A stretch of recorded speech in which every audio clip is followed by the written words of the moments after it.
Nathan Higgins, what's going on? You're the first one in the chat. Tube, what's going on? Happy Monday. I can't wait either. Shout out to Brandon Lane. What's going on, bro? What's up? What's up? Let's get this going. Let's let the family in. Let's get this going. It's been a while. What's up? What's up? What's up?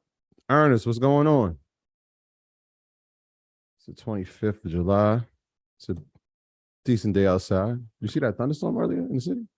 Nah. Yeah, the Empire State Building got hit by lightning. No word. Yeah, it's crazy.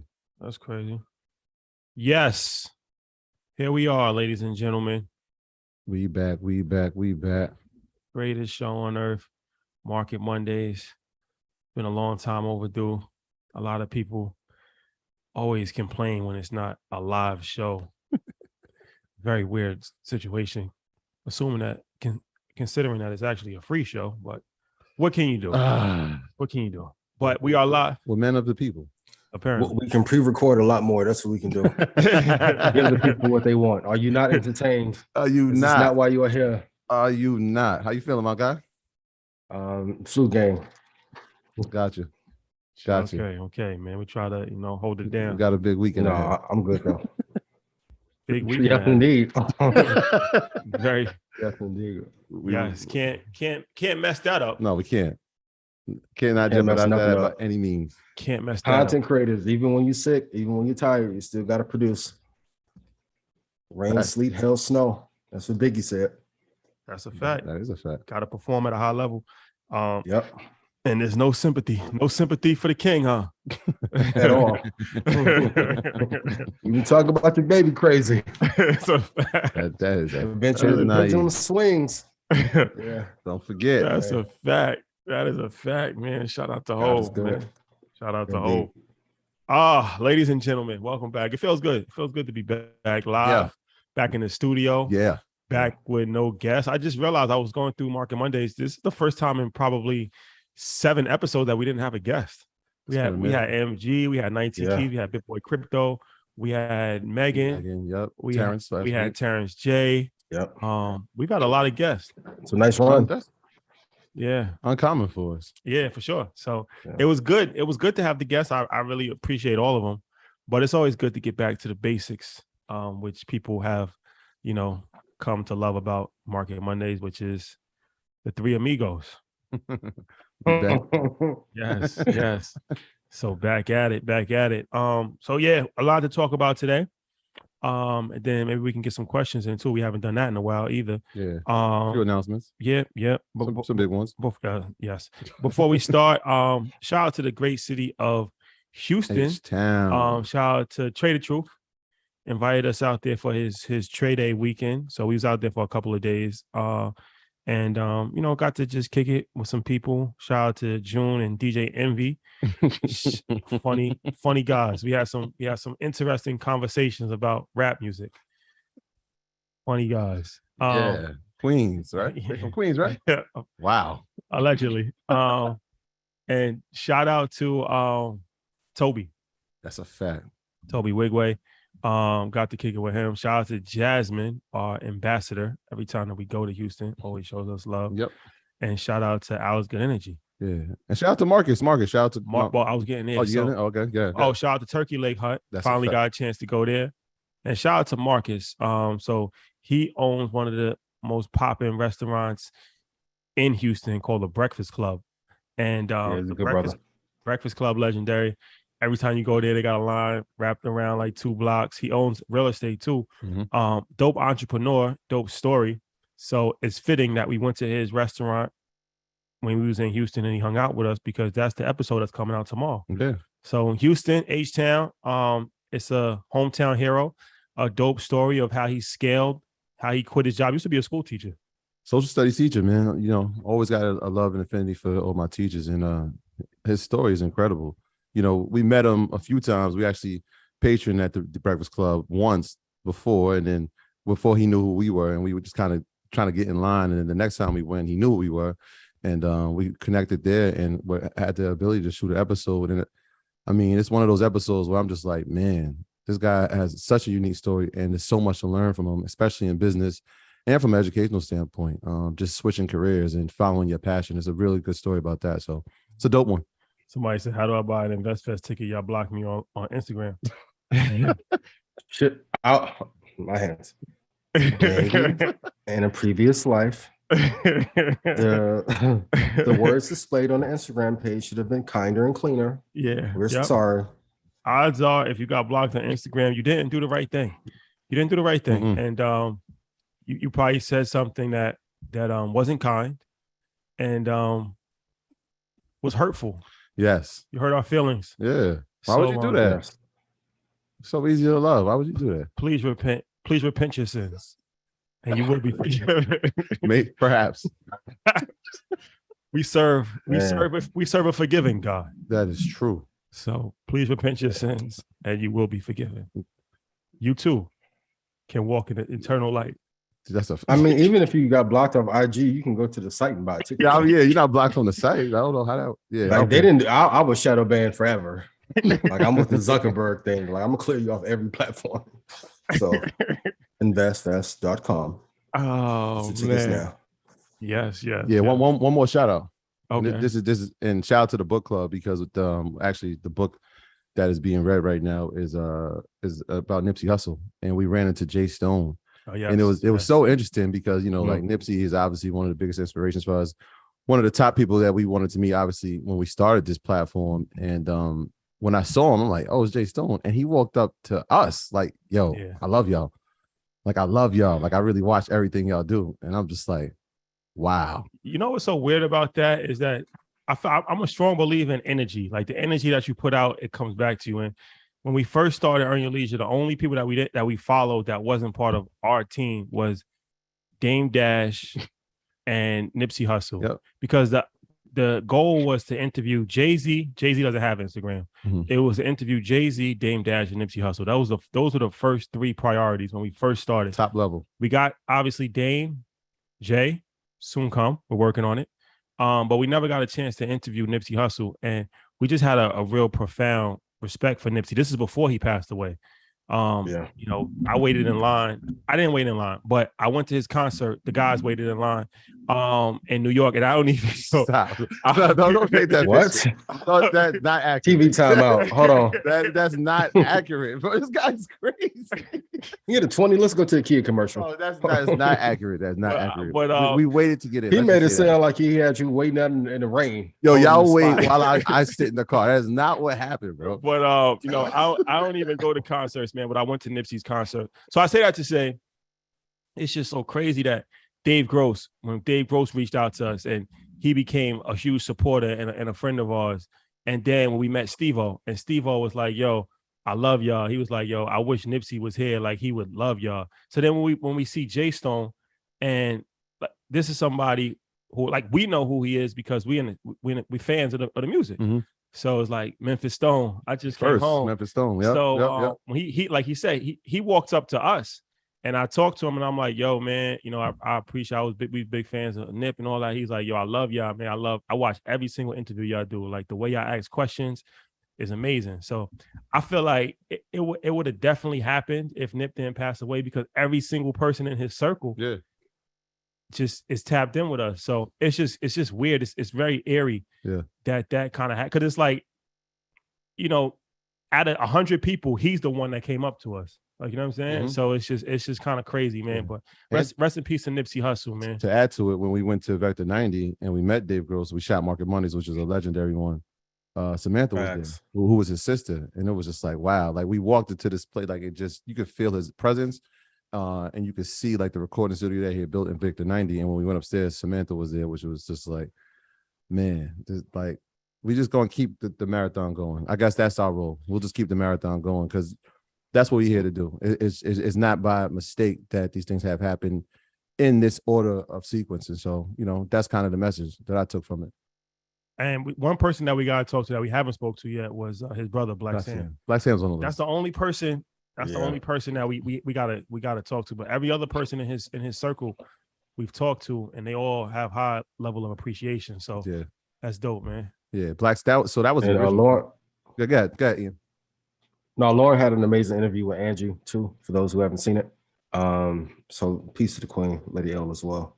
You definitely did. That's a great one. If anybody wants to tune into that, it's a great one. It's Angie has a new show called After Death or something like that. It talks about death. And so she was the first guest. Definitely, I checked it out. It was definitely a dope one. Yeah, for sure, man. Rest in peace to Nipsey Hussle. Marathon continues. Okay. Want to talk about Ally? Yeah, let's do it. Earners, Red Panda family. All right, we want to get y'all a great choice if you're looking to bank or invest. Ally is a leading digital financial service company with passionate customer service and is relentlessly focused on doing it right for both customers and our communities. Ally is giving our Market Mondays viewers a special offer at ally.com/EYL so that you can save, invest, and spend on all the things that matter most to you. Again, that's ally.com/EYL. For everything we need, we're all better off with an Ally. Securities products and services are offered through Ally Invest Securities, LLC, member FINRA/SIPC. Shout out to the good folks at Ally. We got some big things to announce with them very shortly. Stay tuned. Stay tuned alert has been issued. And I wait. Disclaimer. Let's do it. So y'all know how this works. Do your own research. Our content is intended to be used and must be used for informational purposes only. It's very important to do your own analysis before making any investment based on your own personal circumstances. You should take independent financial advice from a professional in connection with, or independently research and verify any information that you find on our show and which to rely upon, whether for the purpose of making an investment decision or otherwise. This is a message brought to you by the good brothers at Earn Your Leisure and the good brother Ian Dunlap, the master investor himself. All right. Shout out to everybody in the chat. The chat is now on. Yes. Let's go. Ian, would you like to make some announcements? Yes, Red Panda Stock Club family, there will be no call tomorrow, but you will have 12 hours of uploaded content that we've done the last 3 weeks. So that will be there. Allow me time to recover and get to my best self. Invest Fest weekend, I will be on Sunday, August 7th, 4:45. We had a call about this today with Ashley. We had to go over a few things. So this is going to be a moment in history. It'll be a moment in history. Yes. That's safe to say. Yes. So if you guys missed last year, put yes in chat if it was a hell of a performance. This year's will be even better. So be there early. I'm telling you. If you think Market Mondays on Zoom is good, the live show is 1,000 times better. Don't miss out. I'm going to give out some game to help you make a lot of money in this recession. And also, if you listened last year, trading has significant risk. Please consult your advisor. But if you followed the plan from last year, you could have made $720,000 in 12 or 14 trades listening to that Holy Trinity plan. Question is, did you follow? Did you execute? So I'm gonna be sharing some results from some Red Panda family members and some results from myself as well. August, so let's go. Yeah, Ian definitely is. He's going for it. Yeah, he's going for it. He's going for it. So one of these legendary performances, don't miss it. Don't miss it. Please don't. Please don't miss Please it. don't. Please don't miss it. Reward yourself. We have another big announcement about InvestFest, but I'm gonna do that after we get the show started. Reel him in now while we got him. Can we do it now? All right. Let's give a shout out real quick to our brother. Can we give a shout out to our brother? Our brother MG, the mortgage guy, put out a book. All right, House Hackonomics, and it is a #1 seller, man. Shout out to MG. Go to Amazon.com right now and go get 20 copies of House Hackonomics. Yeah, I'm getting my 20. Shout out to MG. Shout out to Jermaine Miller, who actually published that book. That's one of our brothers as well. But Matt, we are super proud of you. Obviously, that's our brother. So go support that. Let's run that up. Let's keep it at number 1 in 5 categories. Yeah, shout out. Let's make it like 7 or 8 categories, man. That's incredible. Well-deserved, well-earned. Everything's earned. So MG, we are super elated for you, my brother. Congrats on that. So let me just, because I know people that they like you talk too much in the beginning, so I'm sympathetic. So I'm gonna layer this, but I just want to say this before I forget. InvestFest weekend. Shout out to my guy Taviti, aka the Plug. So he said, just let people know that Harvey Ventures will be in the building all weekend, and we are looking to cut checks and create partnerships. Someone will be stopping by all the vendor booths also. Repeat, we are looking to cut checks. That comes from Steve Harvey Ventures. They are looking to invest in entrepreneurs. They are looking to partner. They are looking for creatives. They are looking for business. They're open for business. They will be in InvestFest all week, and they will be stopping by vendor booths. So if you have a vendor booth, you will have an opportunity, most likely, to pitch your business to Steve Harvey's business team. Life-changing situation. So well, your financials. Yes. Know your numbers. Be prepared. All right. Return on investment, return on time, return on assets. If they give you money, how quickly will you be able to get it back? If it doesn't go well, what is your contingency plan? Please be prepared. Shout out to the team. That's amazing. Yeah. Okay. That's breaking news. You literally just texted that. Yeah. So let's do this. Snapchat fell almost 40% Friday on poor earnings report. What are two biggest lessons we can learn from this as investors? Number one, a stock that is traditionally down, or the direction of the stock is predominantly down, will always return to the place it should be.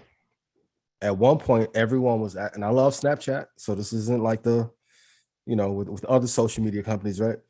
I like Snapchat, like the platform, think it's hella creative, but the ad revenue is going to be tricky. Number two, which leads to the point of why I dropped. You cannot be reliable on one source or one ally to provide the majority of your revenue. So with the iOS making a change, and I'll say this now about Apple, I don't know if it's going to be a social media project or they're buying the ad business, but Apple is getting into the advertising business in 2023. Heavy. So if they now become your number one competitor, while the way most people get to Snapchat is through iOS, is that detrimental for the business or is that advantageous? For those of you who don't know, that is a hell of a disadvantage. So I know they had a great run. For those of you who like the company, great. But I was saying last year, and of course it ran up, I think 30, 40%, but it slid back down. Stocks that are traditionally down go back to where they normally are. Stocks that rise normally go to the top. Now, what should you do? If you see Snap was taken off for the last 4 or 5 months, you can trade it. I don't have an issue with that, but you shouldn't hold it for a long-term investment. I mean, Snap is almost at its all-time low. Type in chat what their all-time low is. They were a couple bucks away from hitting that on Friday. But if you're a believer in the company, that $5 price is a good price to load up, but I wouldn't want to put my retirement funds into a company that is worth that little. Snapchat this year, its 52-week high is $83. It's currently at $9.88 in after hours. Yeah. I think if you go back, I think in episode 3, we were talking about the death of Snapchat, right? On our third episode, we were talking about it. And then obviously when it ran up, we got on here and said, look, we said it died, it didn't die.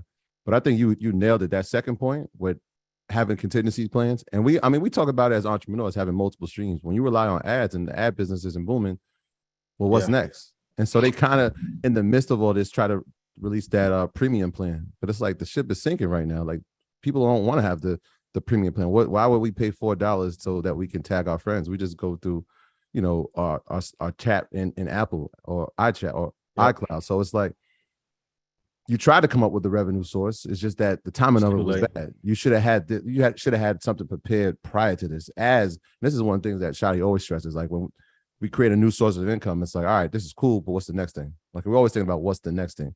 How can we build something else, right? This may not always be the main source. Let's figure out how we can add something to it. And so a business like Snapchat, you would think like that would be the contingency as well, right? Like, all right, this ad revenue is working, but what happens one day when that is not the case? How do we survive as a business? And it feels like they got caught in that trap where we're having some really, really, really good success. Yeah, caught a bull trap pretty much. They rested on it. On it, and now they got caught. Well, what happens too also is it's a good investing lesson, because there's a difference between a good trade and a long-term investment.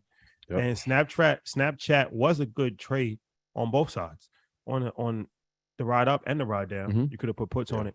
But let's talk about the ride up. It definitely had a meteoric. There you go. You got it. Meteoric. Yeah. Meteoric ride up. Just say it with confidence. It always works. I said what I did, man. Oh man. But I think it's extremely important to understand, all you got to do is use a little bit of common sense. Anybody that's in the social media world knows that Snapchat is not a strong company. They're not in the top 4 of anybody's own personal favorites. Top 4? I mean, you got Instagram, you got TikTok, you got Twitter, you got Facebook. Okay. Yeah. So it's in the 5. All right, got you. So I mean, yeah, long term, I don't think anybody that really was, a rational minded person thought that Snapchat is a strong company that really was going to change the world long term. Mm-hmm. So I say that to say it's a lot of these type of AMC, Snapchat, like a lot of these companies, it's good trades. You can just ride the momentum up, but be careful because it's not based on anything that's solid. Yeah. And it's like a balloon. And when it gets too high, it's going to pop and then it's just going to come back down. So Snapchat was a perfect example. Like you said, we said on episode 3, before we even had a YouTube channel, that Snapchat was dead. It didn't go the way we thought it would, but it's back to where we thought it would now. Mm-hmm. So, sometimes it takes a little bit longer for things to happen, but when the writing's on the wall, usually that's how it plays out. Yeah. And they had, what was interesting is like, if you look at their earnings, right, one of the things is that you saw subscriber growth grow. And so people are like, oh, wait, they had 3 million more subscribers than they did last quarter, which is cool. But how are they making money? Subscribers and likes mean nothing if they you don't can't be monetize with them. If people are not paying to put ads on that platform, they're not going to make money. Yeah. And on top of that, if you have a platform and you start off for free, it's very hard to charge a lot on it. We've seen it with Netflix as well. That's why competing based on price is a bad thing. And then on top of that, I know somebody in the comments when it gets clipped up, they're going to be like, well, they do have a good ad model, but where the ads are placed is not the place where people are actually using the platform. So unless you put ads where the messages are, or as soon as you open up the app, which people will die and they'll stop using the app, I don't see how they will be able to build a significant ad business on top of that, in addition to Apple killing off part of their advertising stream. So it's tough. Like innovative company, just the wrong business model. Yeah. Hit the like button. Almost 5,000 people on YouTube. Hit the like button and share, please. Thank you. Let's talk about this. This is the big one that everybody wants to talk about. Nancy Pelosi. Shout out to the S&P queen. Oh, the real investor. Oh my goodness. And we spoke about her. Hey, Auntie. Nancy Pelosi. She's at it. She's at it again. She's one of the greatest investors of our era. Apparently. It's like, well, she stole the jacket in Houston, put it on, right back to DC. I mean, the timing of these trades is impeccable. She's definitely a legendary investor, trader. Her positions have been legendary, and they're all public information. So that's what makes it even more in a story. But they're saying that it's going too far.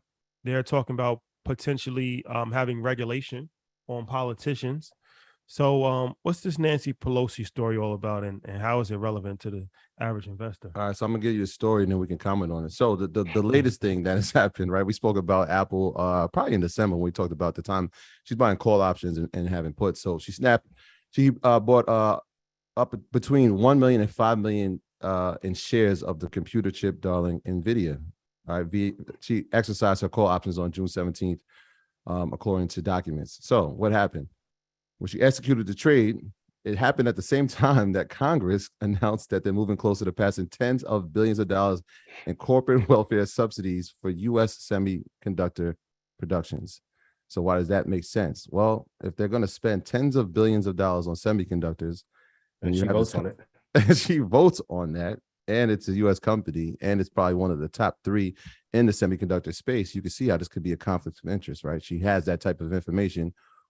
We don't have that information, and she makes a call on it and sells, and now she has the option to have 5 million shares. You can see how this could be kind of confusing to the average consumer, right? They actually, and this happened today, a congressman actually was subpoenaed. I forget his name. I'll get his name in a sec, but he just got subpoenaed for insider trading. He had information, made a trade. Oh, yeah, I saw that. Yeah. So, I mean, is it different? Is it any different? Is it any different than what it will? And technically, it's her husband. Her husband's trading. Her husband is trading, and then they're reporting it as soon as they do it. So with the insider trader, it's very tricky, and I don't want to upset or offend anybody, retail or institutional. But there are laws that will allow you, they'll tell you what insider trading is, and if you stick to these rules that will prevent you from getting pinched. She's sticking to it. Do I think it's unfair? Yes. But do I think this is what most politicians do? I think she's just the best to do it. She's like Frank Lucas though. She's like the ones that's parading the wins in front of the public, and that's what really has people upset. But for everyone that's listening, you should go to housestockwatcher.com. No affiliation. So if they sell anything, I'm not affiliated. We're not affiliated, but you can track where her trades are. Now, Nvidia is one of the ones that I've loved forever. Apple, I love, right? So when you have a person like her that is going to vote on if we're going to build chips here in America and it's going to pass, and then she puts her money behind it, or her husband does, you probably should follow the money trail. Like if I get note from 50 that he's going to sign an artist for $5,000, Betha, for $5,000. We're going to talk about that. Shout out to me. And then they're going to walk him right into Def Jam or Sony. I'm like, yeah, I should bet on that artist as well, right? We have to do the same thing with stocks. I think I know it can be disheartening and be like, well, those that are rich always find ways to get richer, but in this system there is no equality. We have to just know that. But maybe we can piggyback off of her traits and do well that way. Nancy's smart, man. And if you think she's the only one who's doing it here and with government contracting and with building businesses overseas, she's not. She's the only one that's really just paraded it. So yeah, it sucks, but use the information that she's given to make yourself rich in the process. Yeah, and since that was announced, the shares, since the news came out about the government supporting the $1 trillion or $1 billion bill for semiconductors, Nvidia's price is going up by 10%, which helps the amount of shares that they bought. And they're not buying like 10,000 or 20,000; they're spending millions of dollars. And so you do the math on that, $5 million. You figure out how many shares that is. Each one of them go up 10%. What's the website called? What's the website called again? I think it's House Stock Watch. Let me look. House Stock Watcher. Yeah, they put it. Yep. House Stock Watcher. HouseStockWatcher.com. That allows you to see what politicians are buying, what stocks they're buying. Yeah, and if they go to the Mark Cuban episode and the one after from last year, there was a couple sites I put in there as well. You go to openinsider.com. There's a few sites that'll let you see what they're buying actively. Yeah. Therefore, segue, you should go listen to all previous Market Mondays episodes. I know some of you like, when you gonna put out a book? I was telling Stock Club last week. I'm like, the book was last season. I gave everything in slide format. So I know y'all be like, yo, when the slides? I'm like, gotta write another book. Gotta wait. Yeah, Maurice put a site in the chat, capitaltrades.com. Yeah, that's another good one too. Capital Trades. Shout out to Maurice in the chat. Yeah. All right. So what I'm gonna do is I'm just gonna sprinkle little InvestFest things in here periodically, so it's not like all in one. Yes. But there's only a few Black billionaires in America. That's a fact. And we had the privilege of speaking to one of them already, and we're speaking to another one at InvestFest. So Tyler Perry, but Don Peebles, who we spoke to last week, that was the legendary episode. He's a billionaire. He's in the process of building the tallest skyscraper in New York City in the Western Hemisphere. And he'll be at InvestFest. Not only will he be at InvestFest, but he'll be with Cheryl McKinsey, who has the largest Black construction firm in America. 5 generations of wealth. 5 generations. And what's the other gentleman? Craig Livingston. And Craig Livingston is... Listen, this is what I want y'all to do. Before y'all Google these people right now, Cheryl McKinsey, and I'll put it in the chat so y'all can spell it out so y'all don't make any mistakes. Donahue Peoples, obviously, if you watched last week's episode, and Craig Livingston, and look at the work that they've done in real estate. They're all coming together for this project, the Affirmation Tower. Not only are they doing that, but they're coming to speak together at InvestFest on the same stage, on the same panel. Interviewed by Matthew Garland. What time is that? That's at 10 a.m., right? That's kicking off Sunday. That's the first thing on Sunday. So y'all people that stay out too late and can't get up, y'all gonna miss $1 billion conversation. Sorry. But then that's so crazy because followed by him, the next person that's followed by him is Dan Cathy, who's worth $7 billion. Yes. So one billionaire followed by another billionaire. Dan Cathy, the CEO of Chick-fil-A, he's worth $7 billion. David Shands will be interviewing him. Shout out to Dave Shands. And then right after lunch is EYL's conversation with Tyler Perry. Another billionaire. Hold on now. Yeah, if you're keeping count, that's 3. It's 3 for you. That's 3 on Sunday. What's following that though? Ashley, when the Tyler thing happened, I'm front row sitting on the concrete. Following that is Ian Dunlap's keynote address. Ooh. We set the stage up for you. Ooh. No pressure.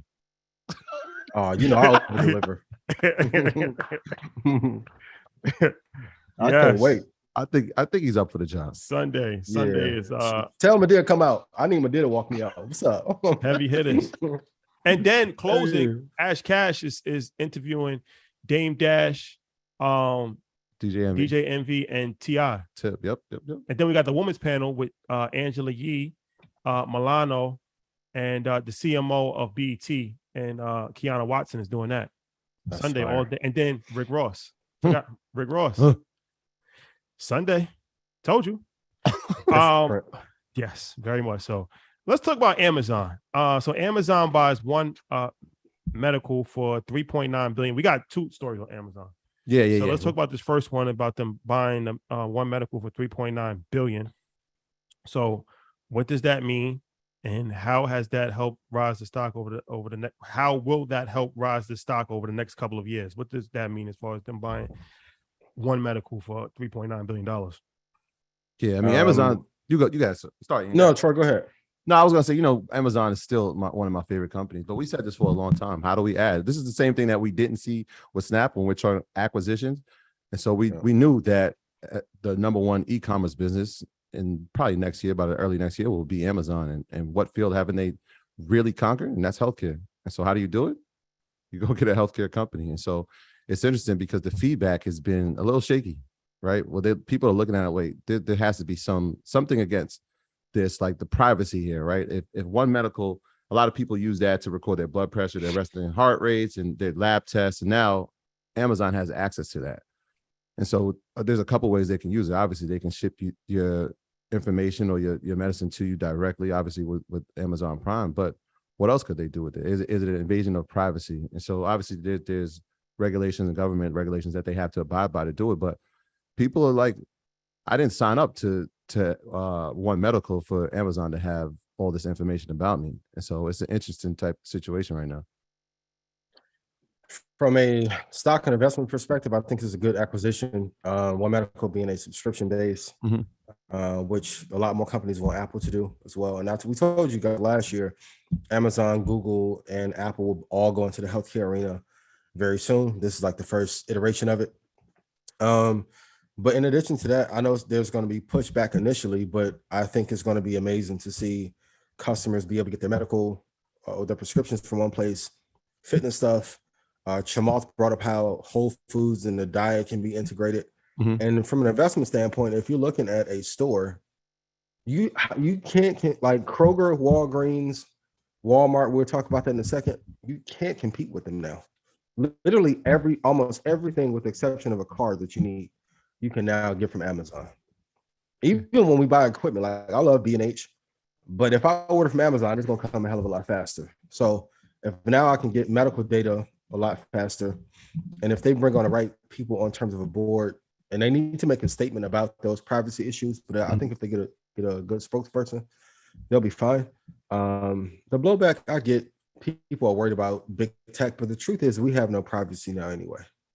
To whatever data you're trying to hide, I know some dudes in Brooklyn who can get all your information for $2,000 right now. Easy, Brooklyn. Listen, easily, right? Run up in the church and all that, Brooklyn. Listen, Brooklyn pastors, they gotta relax. Listen, a pastor should not have $400,000 with you. Eesh. Wow. Wowzers. I'm just saying. I need an investigation on the man in the chair. I'm just keeping it real. He didn't budge, didn't flip. He didn't even think about He it. didn't even. I thought I'm like, yo, is he praying? What's he doing? He did not think about it. Didn't move, bro. It'd be the ones next to you. Didn't think about it. Nah, man. What psalm was he on? That's what I really want. Song? Nah. Yo, now you know what's interesting though, Ian? We gotta stop. We gotta stop. Oh, Somebody so one gonna get a medical text tomorrow. Why would y'all talk about? I looked into One Medical, right? And I had no idea, right? Obviously, they purchased the company, but I looked into it. Do you know what the subscription model is for them? How much it costs? How much was it? $3,000? It's $199 a month. What? So $199 a month. So they track your blood rate, your resting heart rate, they check your labs results, and they renew your prescriptions. And so now, if you have all that information, obviously that's how you can get your medication a lot quicker. But at $199 a month, if you think about that, like Amazon Prime is what, one something a year? Probably like 110 now. 110 a year. You add $199 a month. Let's say you had 1 million customers. You talking about adding revenue models? Not a bad acquisition. But then with already subscription. I'm sorry, not a month, a year. $199 a year. I'm sorry. But then Amazon has already entered the space by purchasing PillPack. Yep. Which hospitals are investing in. So when you start to see healthcare is the biggest industry in America. So if you look at the American budget, when we were teaching in the classroom, we had a lesson plan where we showed the kids the national budget, and healthcare, I think it was like 28%, something like that. It was the largest, I believe it was the largest amount.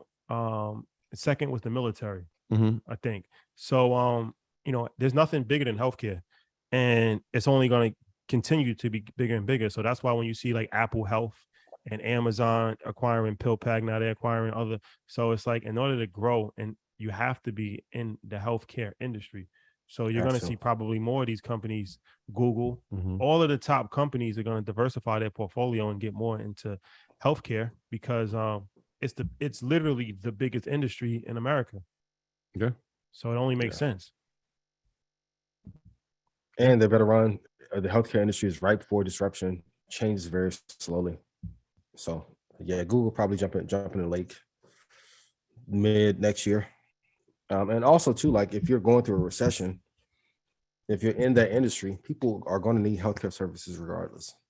I mean, look how much money healthcare is made from COVID.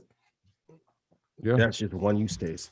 And I know people worried about big tech and Big Brother. We gave up all rights for privacy many years ago. So, but I'm sure they'll put out a statement about that, about how they'll protect users' rights and not violating HIPAA laws and stuff like that. Even though some of y'all who work in the hospital be violating HIPAA laws. But the Health Insurance Portability and Accountability Act, HIPAA, it limits how a company can use protected health information. So that includes personal identifiable information, as well as medical history, lab tests, as well as other health data. So there are government protections and regulations that are in place. I'm sure Amazon will abide by, and they'll make a killing inside the healthcare space. Speaking of Amazon, so their stock slipped a little bit and after hours, and Walmart is getting blamed for it because Walmart's profits are lower because of inflation concerns. So how is Walmart issues with inflation, how is that affecting Amazon? We're talking e-commerce, right? Yeah. So if you're talking about inflation, you're talking about people not paying. We're talking about food prices going up. We're talking about the amount of fuel prices going up, and it takes fuel to get to these places to spend the money. And we've seen that, right? And we're seeing people, especially like discretionary things, those things are not being bought at the same rate. So people are buying necessities. And so when you see a Walmart go down, because they change their forecast for their yearly outlook, then it's going to affect the retail space, right? They're still the largest, right? Amazon will surpass it next year, but they're still the largest. And so if the largest e-commerce business takes a hit, then you're going to see a Costco, you're going to see a Target, you're going to see Amazon, and you're going to see others fall too. One of the things that they've done, trying to combat inflation is, look, we got to put discounts on prices. But if you put discounts on prices and those things don't sell, then there's going to be a loss. And so they've seen that. And obviously that guidance has gone down. And so we'll see. We'll see how Amazon will report on Thursday. So we'll see how much it's going to affect their stock. Obviously, it affected after hours, but we'll see what their earnings report looks like. Yeah, I would argue they're in two different businesses, serve different client bases. Demographics of who they target are dramatically different. So while they're similar, they're not the same. Homework assignment. Everyone, really quick, go to Google and type in the top 10 ways Amazon makes money. Walmart doesn't have a web services business. Ain't got the number one. So when you got a big kahuna like that, like, man, there's, like their model is a loss leader model to gain traction and trust. This is why they're able to navigate into the healthcare field so well, because if in healthcare, the experience isn't always the best. And if they can put that Amazon Prime like experience on medical, it puts a lot of companies on notice. So while spending may go down in Walmart, we may eventually see a slight uptick towards the end of the year towards Amazon for like the Christmas rally. I just think they're in two totally different businesses. Management is better in this era. They've done an amazing job without Bezos being at the helm of the company anymore. I don't think this should have affected their stock price at all, but I understand why it may have in the short term. Amazon is one of my favorites. It's been a stock club pick forever. Please continue to hold for 5 or 10 years. Please. What's your long-term outlook for Amazon? 5-year or 10-year outlook? It's currently at 100. It's currently at price-wise. It's currently at $121 right now. What do you think potentially it could potentially get to in 5 years, 10 years? Oh, you coming in with a good spicy question. 240. 5 years, 240. That's conservative. Easy victory. Yeah, that's conservative. Sun don't shine forever. For everybody that's gonna be disappointed with 240, I already know. That's double. That's 100% in 5 years. Let's say even if it was, let's say hypothetically, even if it was 10 years, that's 100%. Like this is kind of stocks. This is the problem with investing. You're looking for unrealistic returns, and you're gonna hurt yourself. You got spoiled in the last couple of years, and you want 100% in 12 months, so you want 100% in 5 months. Yes, you could potentially always get that depending on how you invest, but not always like that in investing. And if you can double your money, as opposed to it, losing value because of inflation sitting in a bank account, that's the name of the game. So long-term perspective on things are very, very critical. Okay. And they gotta ask, do they want a player that's gonna get them a guaranteed bucket, or a player that's gonna be like good for game 1 and games 2 through 7? They're streaky as hell. Yes. Yeah, and they just split. Somebody just asked in the chat, is it gonna come back down? 25 days ago it was $103. Like after a split. I mean 103. And so now we're up at what, 121? Before it split, it was at before it got up to, did it get back up to 2,600 or 2,500? I know at its peak was at people that even invest in it. Yeah, it was at 3,700 at its peak, and then obviously with the split numbers are now up on the chart, but it pulled back really like 40%, which it's tough to watch in your portfolio, but when you're invested long term in it, you understand this is part of it. Yeah, hope for the long term. And I know some of you, I talked to some of you via DM. You're like, man, I don't like some of the takes on. Quit trading. Everything I'll say is for long-term investing. If you want trading advice, come to InvestFest.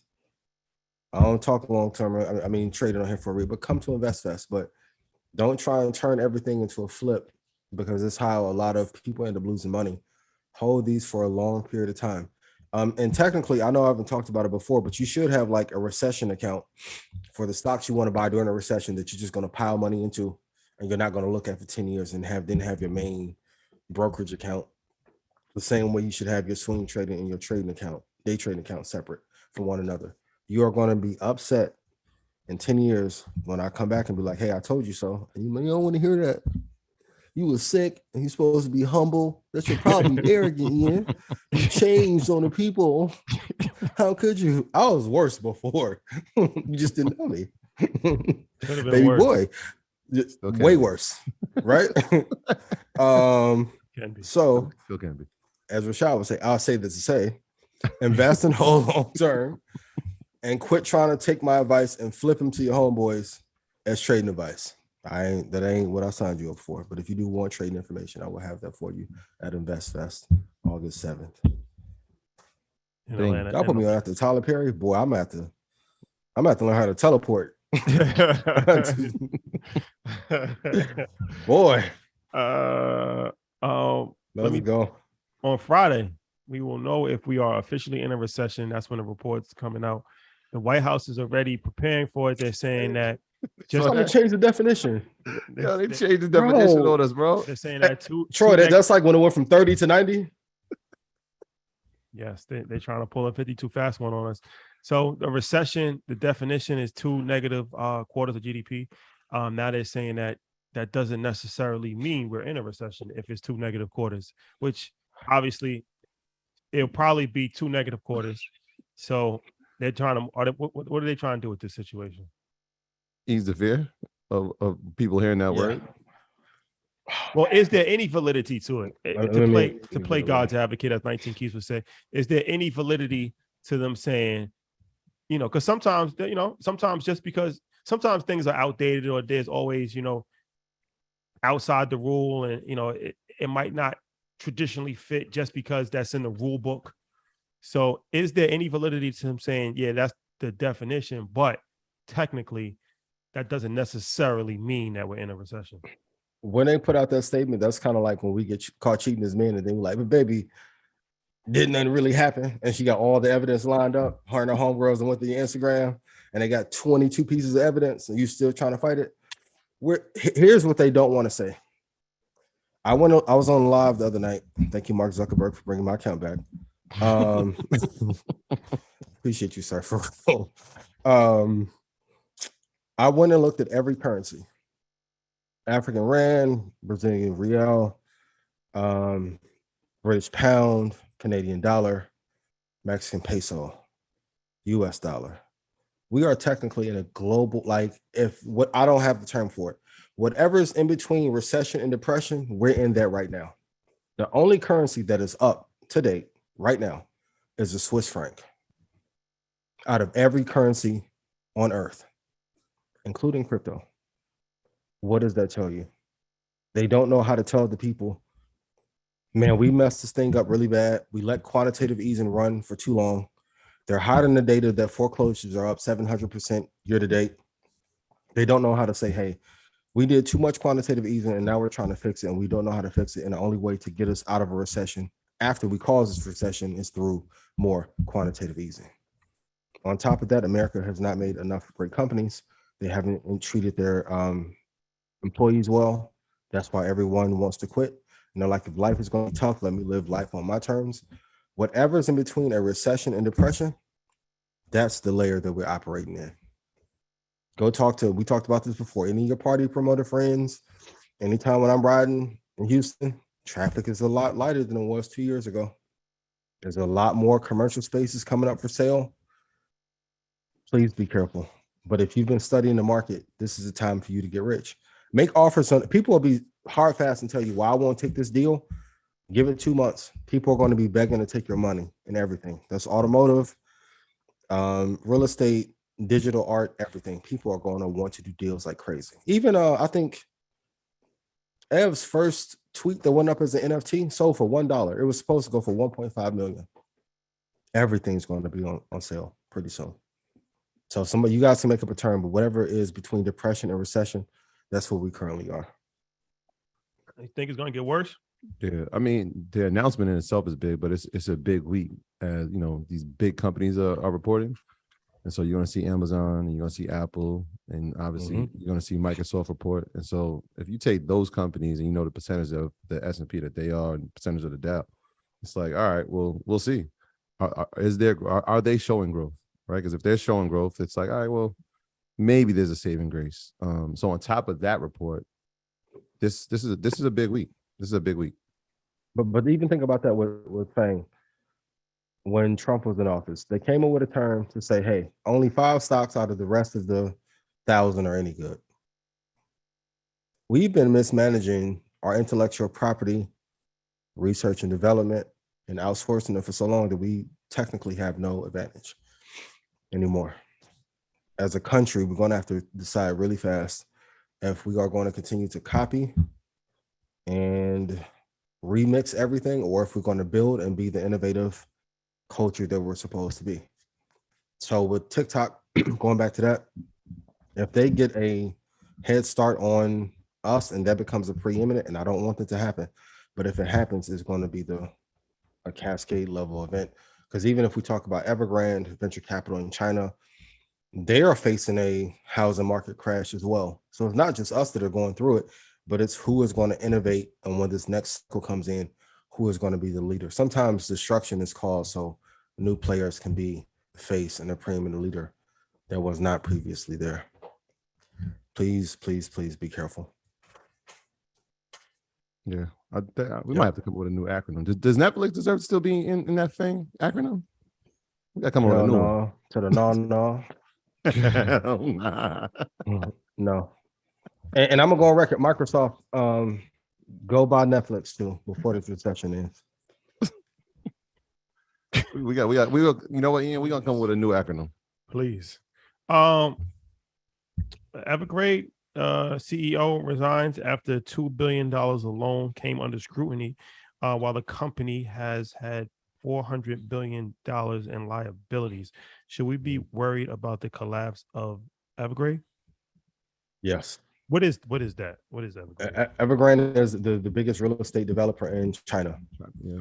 So if they go under or get anywhere close to it, remember we was telling you guys about this maybe, I don't know, 16, 18 weeks ago. One of the things that I'm looking for in the market is, of course, internationally, how they are doing. And when you start to see that China, you can go YouTube it or Google it, but China has some properties that they developed that were supposed to house 1 million people. And they had to move a university inside of there to fill it. That sounds a lot like 2008. Then when you have misappropriation of funds and they have a bunch of bad loans out, if Evergrande goes under or collapses, what it will do to our market will be devastating. It'll be worse than the 2008 crash. And because we owe China so much money, they are our financial parent. If they go under and they get sick, the United States of America will get a flu. It's kind of like the one I have tonight, which will be better by Thursday or Friday. So keep your eyes, like if you guys want a macroeconomic indicator, keep your eye on that company. Because if that falls, it's like playing Jenga. If that bottom pin comes out and everything topples over, it's going to hurt the UK. They'll stay in a recession much longer. It will hurt us dramatically, and it's going to flip over our housing market. And I know people want to argue with me about the housing stuff. Foreclosures are up 700%. If inflation increases, the rates that people had before, they won't be able to pay that same note. Look how much interest rates have changed the payment structure for mortgages. We are in some serious trouble if Evergrande goes under. It could start a 3 or 4 year depression cycle. Well, no, not depression, that recession cycle that we wouldn't be able to get out of. It'll be horrendous, but we're not that far from it. And the crazy part, if that's the top tier player, they've been misappropriating funds and doing a bunch of bad loans. What is 2 through 15? And I told you guys, go look through 2 through 7 to see what they're doing. So when I be banging on the table, he's like, yo, Shawty, ain't acting crazy. No, I'm trying to warn you, because if people are invading your house, you want me to be like, yo, let's let your door. Or you want me to scream. I'm not going to scream no more. I'm going to let the portfolio talk. I'm tired of screaming. Said I was crazy. I'm beat. Silencio. But I'm telling you, if Evergrande goes under, it is going to be a contagion level event that unlike anything we've ever seen. It'll be bigger than Lehman. It'll be bigger than Washington Mutual. Any of that in 2007 and 2008. Be careful. Be mindful. You've been warned. Be careful and be mindful at the same time. Yep. We are under attack from bots. Right now? Yes. Oh, too. They're invading. Oh man. Shout out to their bots. They have invaded. They need tickets to invest us. Yes. Yes. Yes. It's an adult an adult site. Why they do that?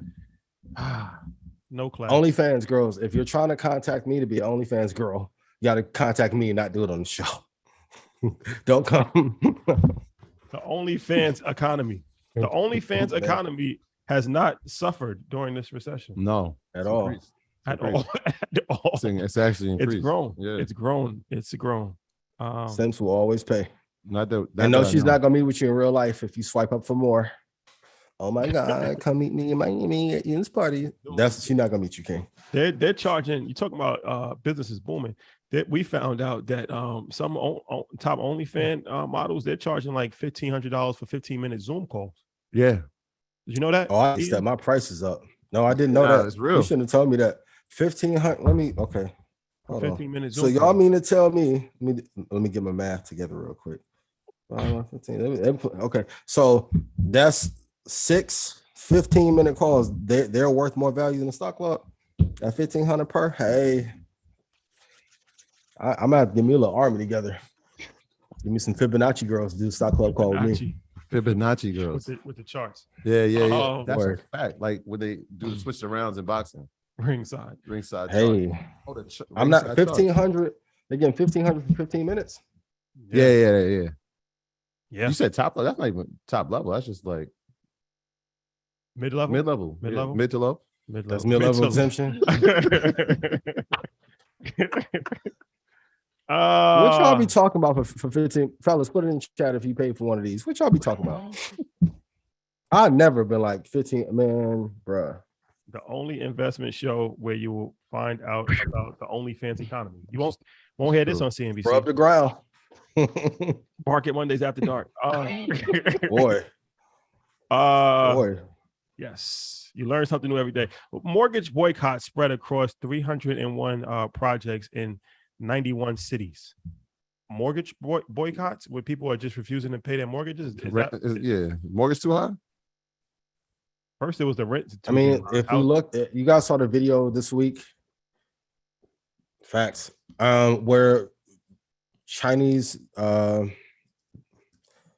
brain fog. Where the customers of a Chinese bank went to go take their money out, and they had tanks outside, right? I saw that. So now it's getting to a point now where there are some projects that they paid for that are not developed, that they're actually trying to make the customer pay for the mortgage. So once again, they sold them this property, but the property's not there, but they want them to still pay. So when they went to go take their money out, now they're tanks in front of the banks because the bank is now saying, hey, if you have more than $5,000 in your account, it technically is an investment to us, which is true. Did you hear what they did first though, before the tanks? What was that? So when people, so this is like in a specific province. What's that in China? In China, yeah. So the first thing they did was they said that the people who were trying to leave, that were like customers, they said that they couldn't leave their homes because of COVID protocols.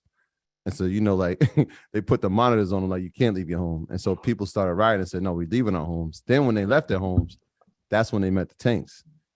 And so now it's to the point where, like you said, they said if you had over 5,000, you had maybe at a later date you can get your money. But if you had anything less than, I think it said 50,000 yen, you have the opportunity to be reimbursed within the next couple of weeks. But that's like, imagine that you're going to. I mean, it's happened. The precedent's already been set. In Greece a few years ago, when people tried to go to banks and they didn't have any money for them. Sorry, it's one of these things. It may sound like we fantasize until it actually happens. And it's already happened. In quote unquote civilized countries. These are supposed to be. It's happening here in the United States. Savings and loans happened in what, 1970s? Like, these are supposed to be first world nations. And, Celsius. Okay, let me ask y'all this. You guys really think all these crypto companies went boom bust at one time? Just for the audience. Like, so if this is happening in China and we're seeing, so they're going through what we lived in 2008 and then in 2020 a crypto meltdown at the same time. That ain't like funny to y'all. Like if you see me, Pete Dom Pierre, like own 3 cryptocurrencies and they all fall apart, and then like 3 weeks later on IG win the Maldives with a $100 million yacht, you're not gonna be like, they took our crypto. in every recession too, there's a lot of scams that happen. So there's a dark world to recessions as well. Those are times for people that are not doing upstanding business to exit. Then the Binance stuff, like Binance is suing Bloomberg in China for defamation, disparaging his name. I'm like,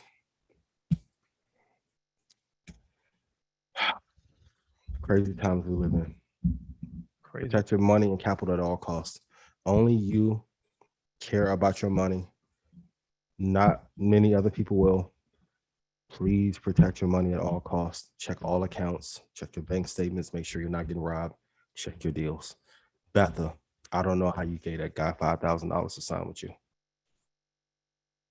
This is Ian, Red Panda Rebellion. That is wrong, bro. Diddy percentages. Well, you gotta look at it from this. That's robbery. What the odds are, it would have been 5,000 lost. The average rapper is not gonna make it. So to give somebody $5,000, odds are that $5,000 is never gonna be seen again. You should give them no deal if you don't think they're gonna work. $5,000. He said just sign it. You can't get no. Let me ask you this. Did it work out for him? Yeah, it did. Betha? No. Well, there's no such thing as a bad deal. Like because you signed this is a business lesson. This fits in Market Mondays. There's no such thing as a bad deal that you signed. This is why. Because when you signed that deal, it was a good deal. People only complain about bad deals later on. Because when you signed that deal, you needed the money, you needed the exposure, you would have done anything to get on. You've got on, you've made a ton of money, you become a worldwide sensation, you on every radio station, and now you're complaining about it. It wasn't a bad deal. It was a bad deal now.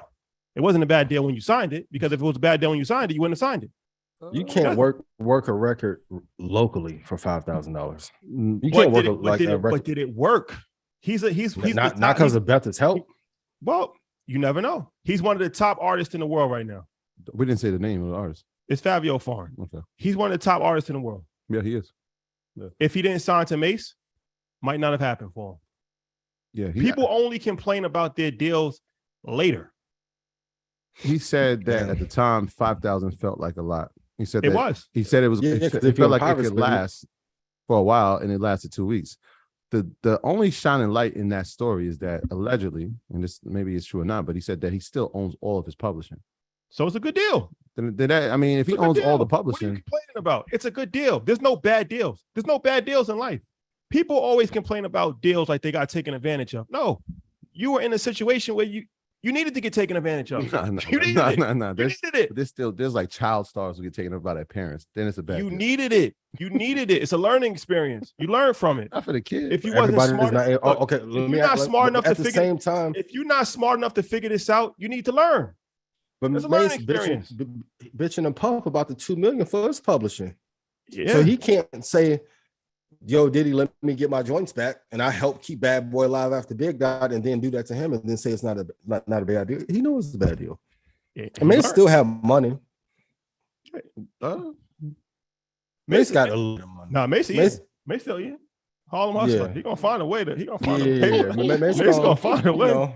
Mace gonna find a way. He'll preach real quick, come back. Betha. I mean, I just feel like a lot of these rappers, when they're complaining, 2 Chainz told us that. 2 Chainz said the same thing that I'm saying 2 Chainz said. He said the same exact thing. He said these rappers only complain later. They never complain when they first start. They never complain when they on the mixtape grind. Because if it was a bad deal, you should have been complaining from day one. Don't wait till 3 years later. I don't know if he was complaining though. They asked him the question. It didn't sound like a complaint. And it came out last year. It kind of like it was like, yo, this is my truth, right? Like this is my truth. It wasn't. I've never heard him complain about, he's so why say it? Why say it? They asked him. Why say it? Because they asked him. Like, what you want him to do? Not answer it? He could have not. I mean, he was honest. A $5,000 advance. Like I know some local record labels that wouldn't get Big Sean said he got 15,000 from Kanye. It's a good deal. Robbery too. Good deal. It was yay, so he took it. Look at his life. Has his life changed? Absolutely. Exactly. Good deal. It's a good deal. A person's life can change. Okay, like Tupac, my favorite. Yeah. Tupac life changed when he signed to Death Row. highest grossing artist of all time at Death Row off 2 albums. He didn't get half the money like he deserved. So yeah, it was a good deal to get out of jail. They should give Pac 50 grand when he got out of jail. Well, here's the thing I learned about life. You don't Dorothy, right? And he died. You don't get. Look, this is like the harsh reality of life, right? This is why education is important. You only get what you deserve, as far as not what you deserve as far as talent, what you deserve as far as knowledge. So if you don't know that much, you don't deserve it because you don't know it, right? Why am I going to go out of my way to give somebody something over and above what they actually them themselves? Listen, what them themselves don't even think that they're worth it. Because I'm not signing for $5,000 because I know my worth. But with all the knowledge Mace have, but if you don't think he robbed him? Let me finish. If my worth is $5,000, I'm not gonna argue with you. That's your worth. Yeah, $5,000. That's your worth. It's an equal transaction. I'm not putting a gun to your head. I'm not making you do this. At that point in time, that's what you thought you was worth. I might think I'm worth 20 million right now, but then in 5 years, I'm like, damn, I'm really worth $1 billion. I cheated myself. I'm not going to complain about that because in this moment right now, that's what I thought I was worth. But it's all relative. But the other side of it, right? You knowing, being an artist and being taken advantage of and putting that together is their responsibility. No, there's no responsibility. Absolutely. There's no responsibility because there's no responsibility. If that's the case, then no one white should ever have any sympathy, compassion, or understanding for us for being taken advantage of because we didn't have equal information. Not getting taken advantage of. How are you getting taken advantage of in 2022? You're not getting taken advantage of. You're making a decision. We got to look. We have to stop babying people. He not a young kid either. He's like 33 years old. Okay. So he was at least 30 when he made his decision. You're making a decision. You made a decision. You have to live with the decisions that you make in life. Okay. If you don't want to do it, then don't make a decision to do it. It's not like you're a minor. That's why they have laws. You can't sign a contract if you're not of legal age. If you're 30 years old and you sign a contract, then if you don't have enough information to make a good deal, then you have to go with the information in the deal that you made because there's levels. I might not have enough information to make the best deal right now, even me, where I'm at. And then I might learn something like, damn, I should have did something different, but I wasn't privy to that information. So the next time I'm privy to the information, so I'm gonna make a better deal. But you live and you artists, learn. it may not be next time. His deal may be 15 years. I mean, that's life though. Yeah. Well, I'm just saying, like, yes, what you're saying is partly true. I'm just saying, are you speaking for today's, like you said, in 2022, or historically? Because that might not be the same, right? Like the level of information that was provided, or even having the awareness, has not always been the same. All right, has it always been the same? Look. How hard is it to know? Don't sign a bad deal. Have a lawyer today. In any day in the last 15 years, if you sign a contract without a lawyer looking at it, okay, that's educated to you. Like, no, that's not hard. You don't have to be the most educated person in the world to know I should not sign a contract. It's like you shouldn't talk to the police without a lawyer. You shouldn't sign a contract if you don't have a lawyer. It's common sense. It's not rocket. It doesn't take a rocket scientist to figure that out. Does it? That's true. But the person presenting, then if that's the case, there's no such thing as culture vultures then. Can't have a vulture. And I say it all the time. Everybody bitch about Vlad. I'm like, put out more content than Vlad then. Same with Gary V. Gary V's a vulture. Put out more shit than Gary then. It has to work both ways. If it's just down to knowledge. Now, I'm not mad at Mace for getting it off of, but he knows it's not right. That's also as big as Mace was. At one point, Mace and Jay was here.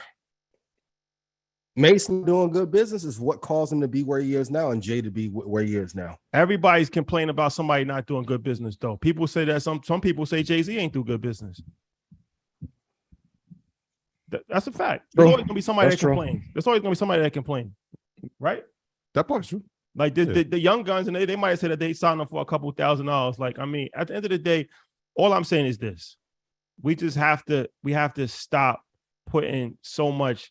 I'm trying to get you to think from other's point of view, because 99% of rappers are not going to make any money.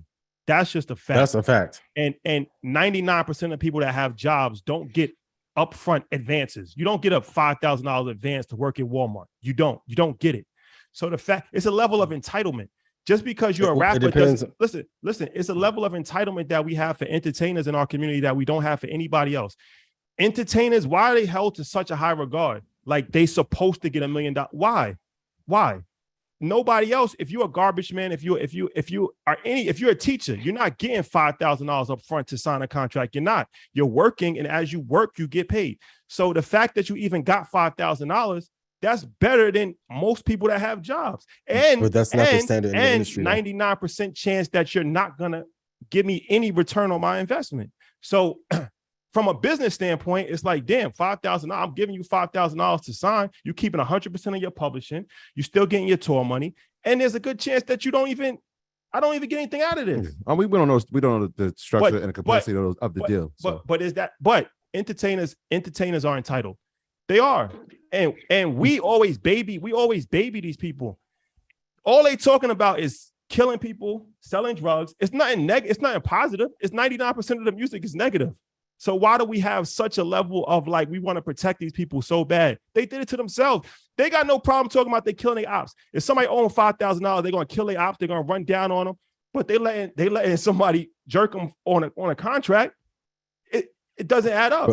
But 5,000 is not the standard for when you sign an artist. So even if you work a record regionally and you buy to get on the playlist for Spotify and you work the DJ circuit, even though it's different than now than it was like in 2013, you're gonna go through $100,000 promoting a single.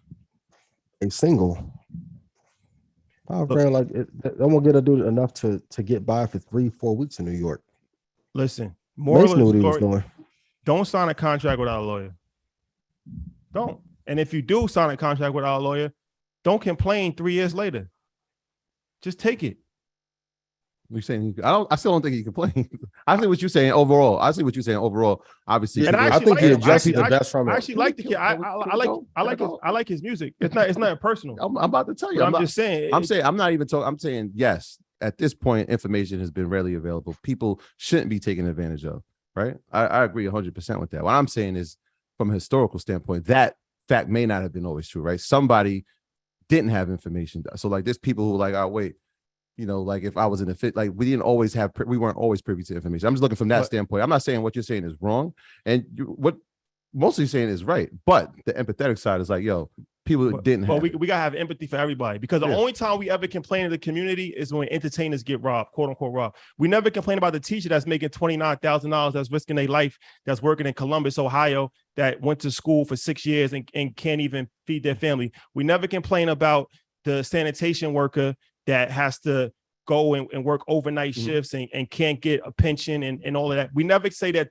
I never heard one social media post like they got robbed. We need to protect them. We need to have I never heard that before. I've never heard that. All I ever hear about is entertainers that get robbed. Wow.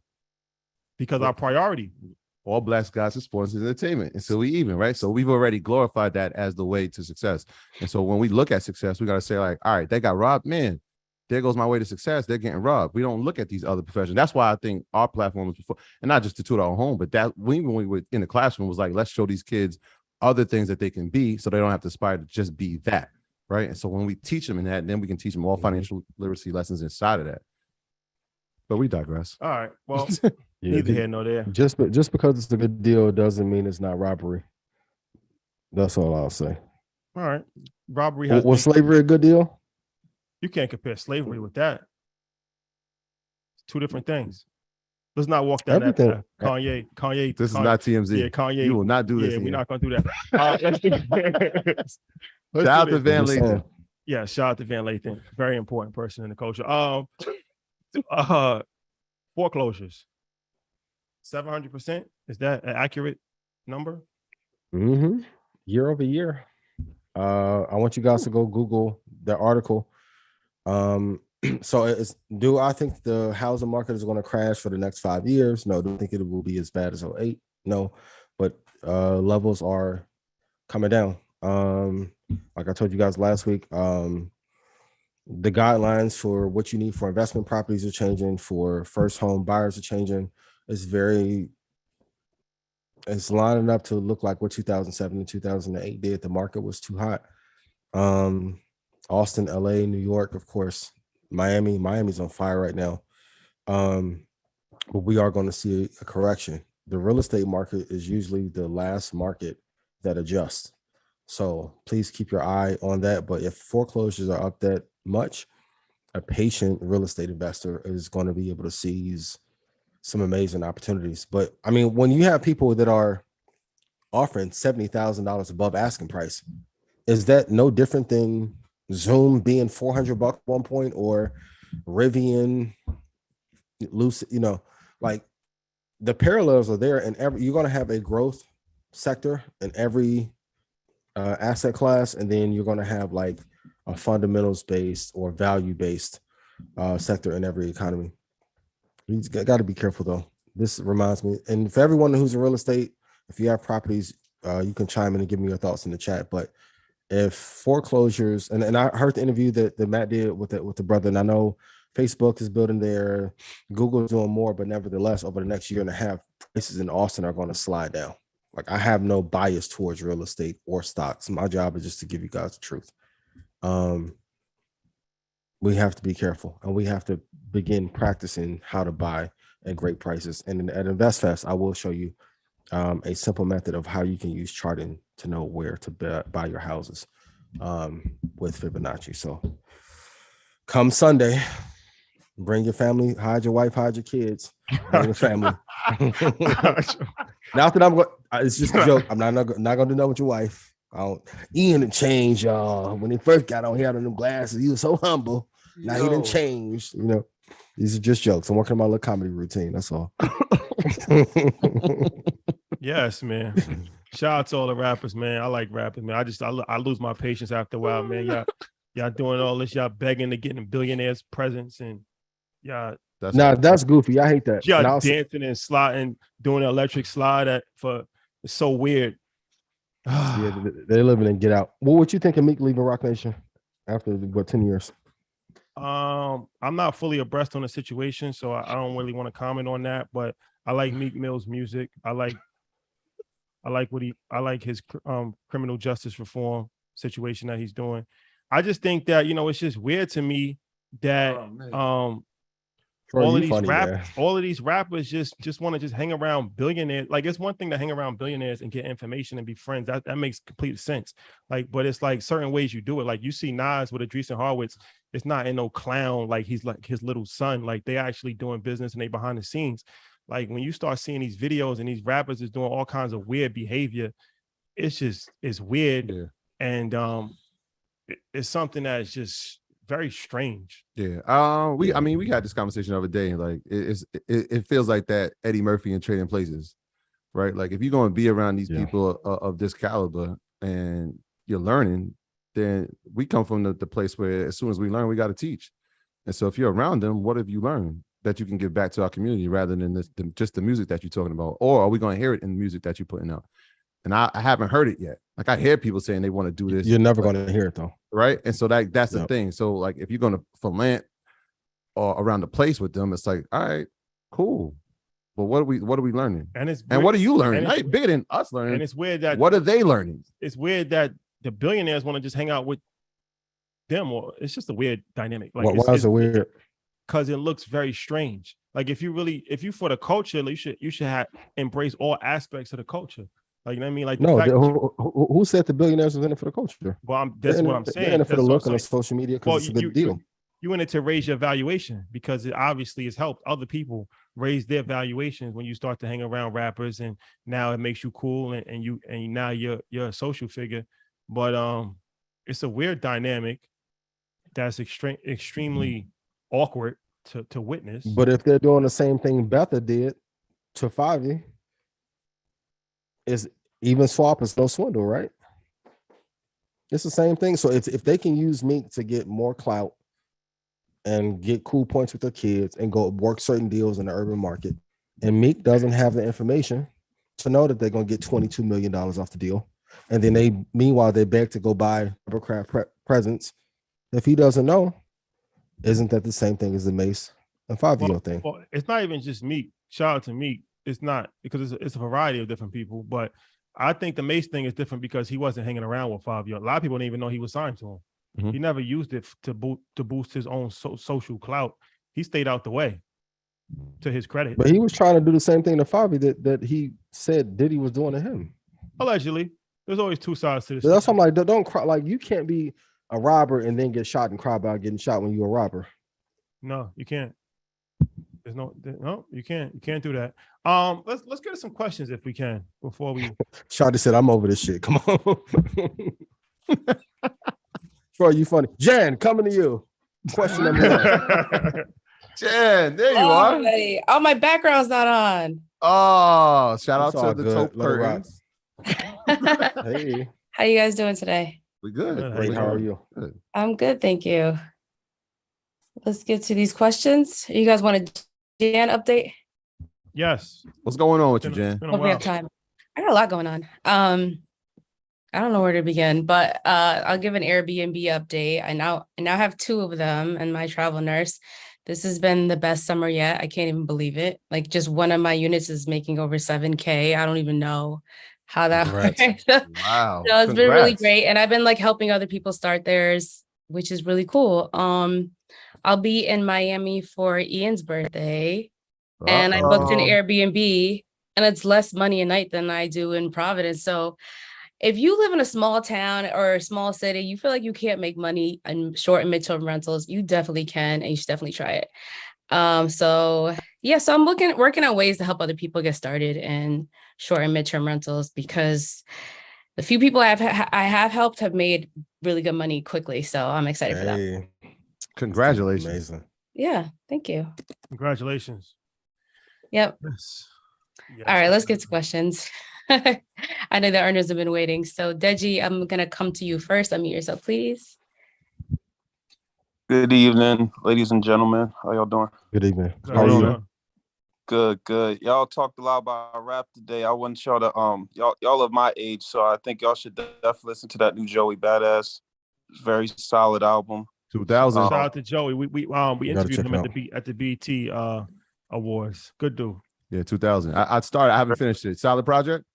Very solid. He actually has a line on there. He's like, you don't lose on stocks unless you take it out. I'm about to put some more equity on another house. So That's that fire. definitely sums up a lot of what y'all talk about. So with that being said, my question is, what businesses do you see as a great entrepreneur endeavor for us to look into? The reason I ask this is just because I've spent the past year or two listening to Market Mondays. I'm one of the earlier earners, and I've just come to the conclusion that, look, long-term investing is the way to go for me, and I got to hold it. I got to just buy and hold. But that revenue, how do I generate revenue in this market and in the future? And I know you talk to so many entrepreneurs, and what seems to be a few of the just businesses in general you see just in the future for us to look into, or just ones that you see that are scaling? Yeah, that's a good question. Great question. There are really only a couple categories that you can focus on. So finances, faith, fitness, spiritual, and family. Everything. I occupy the finances space. But secondly, I would say the one that you are most passionate about, even if people don't think your idea will work, because I got that majority of my life. Once you figure out what business you're passionate about, third, figure out your pricing model, and everything can be fine. If you don't mind sharing, like, what business are you thinking of going into? Me, I'm in healthcare. I'm a nurse anesthetist, so I had a merch business online and selling scrub caps, and I was trying to expand it. Quite frankly, what do you say? CRNA? Yeah, I'm a CRNA, yeah. Yo, it's scrubs, like caps, like what you're doing, private consults. There's a whole bunch of even preparatory exams on how to pass that test. You can make a killing off that. Off of that. Because you remember how nervous you were when you took the test and you were worrying about if you were going to get in. That field, if I were you, I would run with that. Okay. Yeah. Okay. I do know people that do look that I do know people that are kind of in that lane. The only thing with me personally, the people who put me on who put me on did all those things for me just to do it. So I kind of feel guilty, like doing it for profit. but I do know that is people that are doing it. Like there's a You can still nonprofit do and it for also free and for-profit. get a sponsor behind it. So maybe your school could sponsor it, or Red Panda can help sponsor. But if you put out the information at scale and you're building a pipeline, Xander's mom's a CRNA.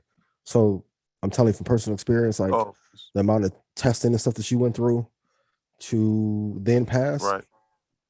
When I saw that, I was like, "Shit, I need to look over it." Even with me, like when I failed the MCAT the first time, I'm like, I wish there was somebody black I can talk to help me through, because the MCAT took my soul out. Like, Yeah. boy, rough. But if you are able to pass Yeah. that test and put a unique spin on it, like how I did with investing and how they did with interviewing all these amazing entrepreneurs, that's an easy $10-15 million a year business.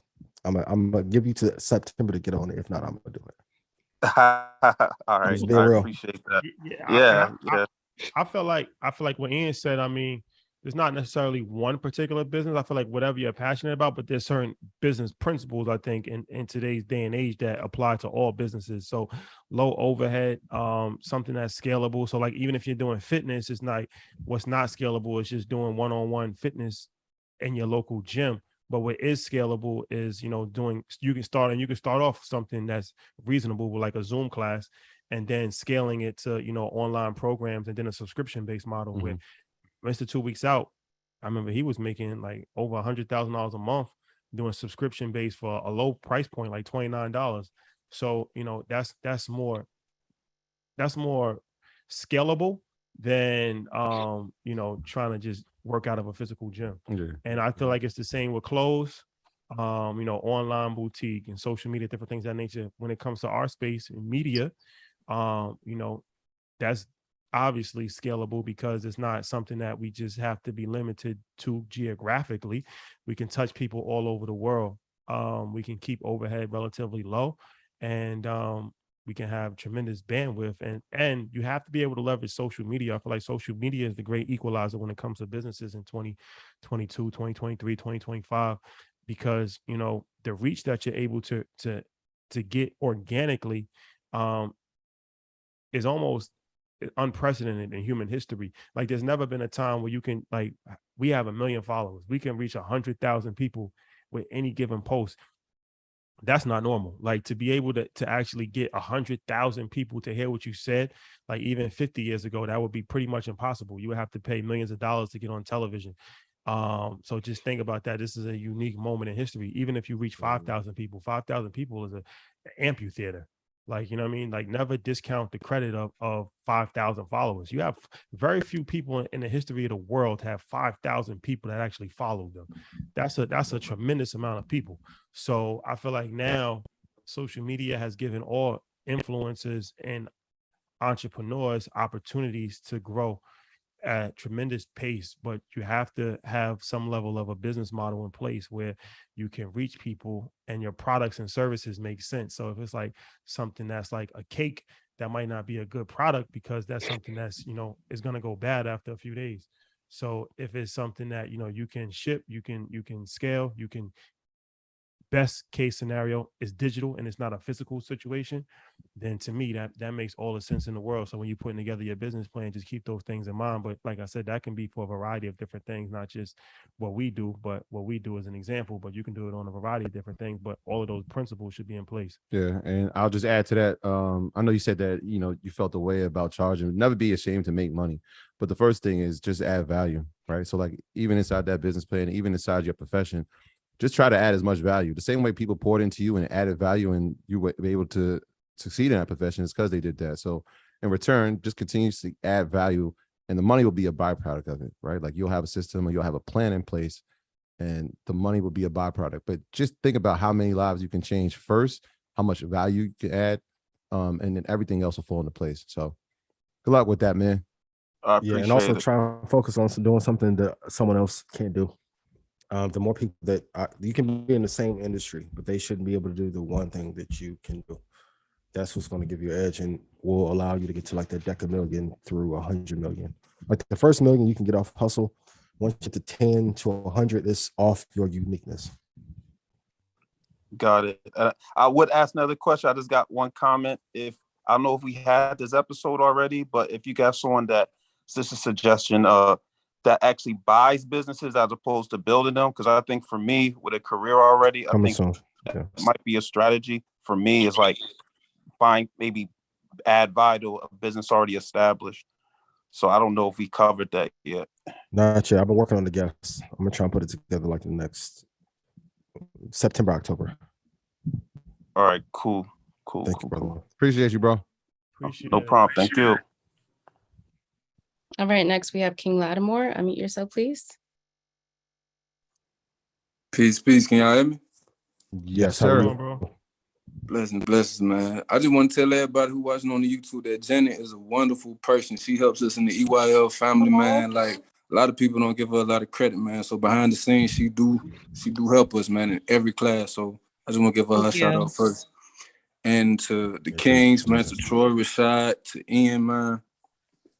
And I ain't even got no question, but I do want to thank y'all, man. Like Ian, he gave, it was on one video, he said, if you go back and watch every last one of the videos, you can, hold on, I'm kind of nervous now, but man, bump it. You'll be wealthy. And I went back and watched every single video. Like I even caught on to the point where some of the videos, the numbers was mixed match, so you had to go to the podcast on the Apple app, and then you got to match them to catch up on them. So like I caught that in between. So I just want to thank y'all for helping me through. I was in a very dark place, man. Like watching them videos, and of course I lost my little brother. My little brother, he got killed in September. My homeboy got killed in October, and my cousin got killed in November. So watching a lot of them videos and just going through that, y'all helped me, bro. Like a lot of people be saying y'all saved me, man. I'm gonna keep it a band with y'all, man. Y'all, I ain't gonna say y'all saved my life. Y'all saved me from taking another individual's life. Yeah. That was all that was on my mind, bro. And watching a lot of y'all videos, bro, that was one of the hardest decisions I had to make, bro. Feeling like I was gonna be weak if I didn't slide for my partners, but I'm watching y'all videos and I'm hearing Ian saying that I even heard the video you was talking about your grandma Rose, and I was like, oh, your auntie Rose, or somebody named Rose. Yeah, forgive me if I got it wrong. Like that junk hit me. I'm saying like, okay, if bro can do it, bro, I know for a fact I can do it. I don't know him from a hole in the wall, but I know I can do it, bro. I don't know how, but man, something got to crack. Like this just can't be it. And I ain't even know if I was gonna see 2022 because the city got hot after I lost. That was my circle. Like I remember having a conversation with my mom. She was like, you gotta have a circle on the way up. I lost half of my circle, dog. You know what I'm saying? So it's like y'all watching y'all it just keep me going, bro. So I really wanted to thank y'all, bro. Like y'all kept me from doing something. Like y'all kept me from doing something, dog. Y'all people say y'all say lives, where you live at? Kept me from doing it, bro. So I appreciate y'all, man. And I wanted to make history tonight, but I watched every video, like I said. There's never been somebody that wanted to cash up y'all. So I ain't got a lot of money, bro. I got $878.94 in my bank account. I want to cash out y'all. Like even if it's $100 a piece. No. Send me your cash app though. Man, what I will do. Amazing. Yeah, I want to meet you at Invest Fest.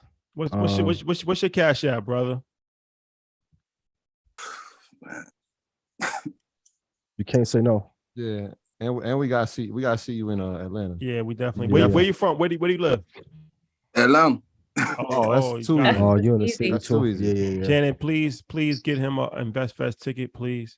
Sure. Oh no, I spent my last like that. I had spent my last check on the VIP ones. That's why I. What's your cash app? What's your cash app? Yeah. What's your cash app? Is $ KINGSVOICE. $King's Voice. Janet, you got that? I got it. Can you text it to me? I want to make sure it's the right. Okay. Yeah, and then when we meet, I want to grab you and I want to introduce you to Rich and Dom. I know it's tough as men when these kind of things happen. We want blood, we want revenge, but then they put 40 years on you and go get the rest of your family. You don't want the shit on your head. It's tough, man. Like we're such in a delicate gray area of like being out of the shenanigans, but they want to bring you back in.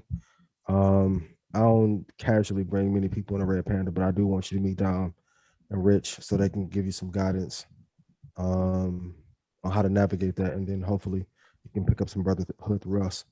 Never replace the people that you lost, but if we can step in and protect you in the meantime, because Atlanta been hot as fuck the last 2 years. Yeah. Be careful, man. Be careful. Hey, King Latimer, it's a capital K. It's a blue K. That's your. Yeah, it's a capital KINGSVOICE. I bet. Is there another one? Like King's Voice. And everybody on YouTube, earners, Red Panda, please show him some love. I put his A cash lot of app. you, I put his cash app. I pinned it. I pinned his cash app in the YouTube.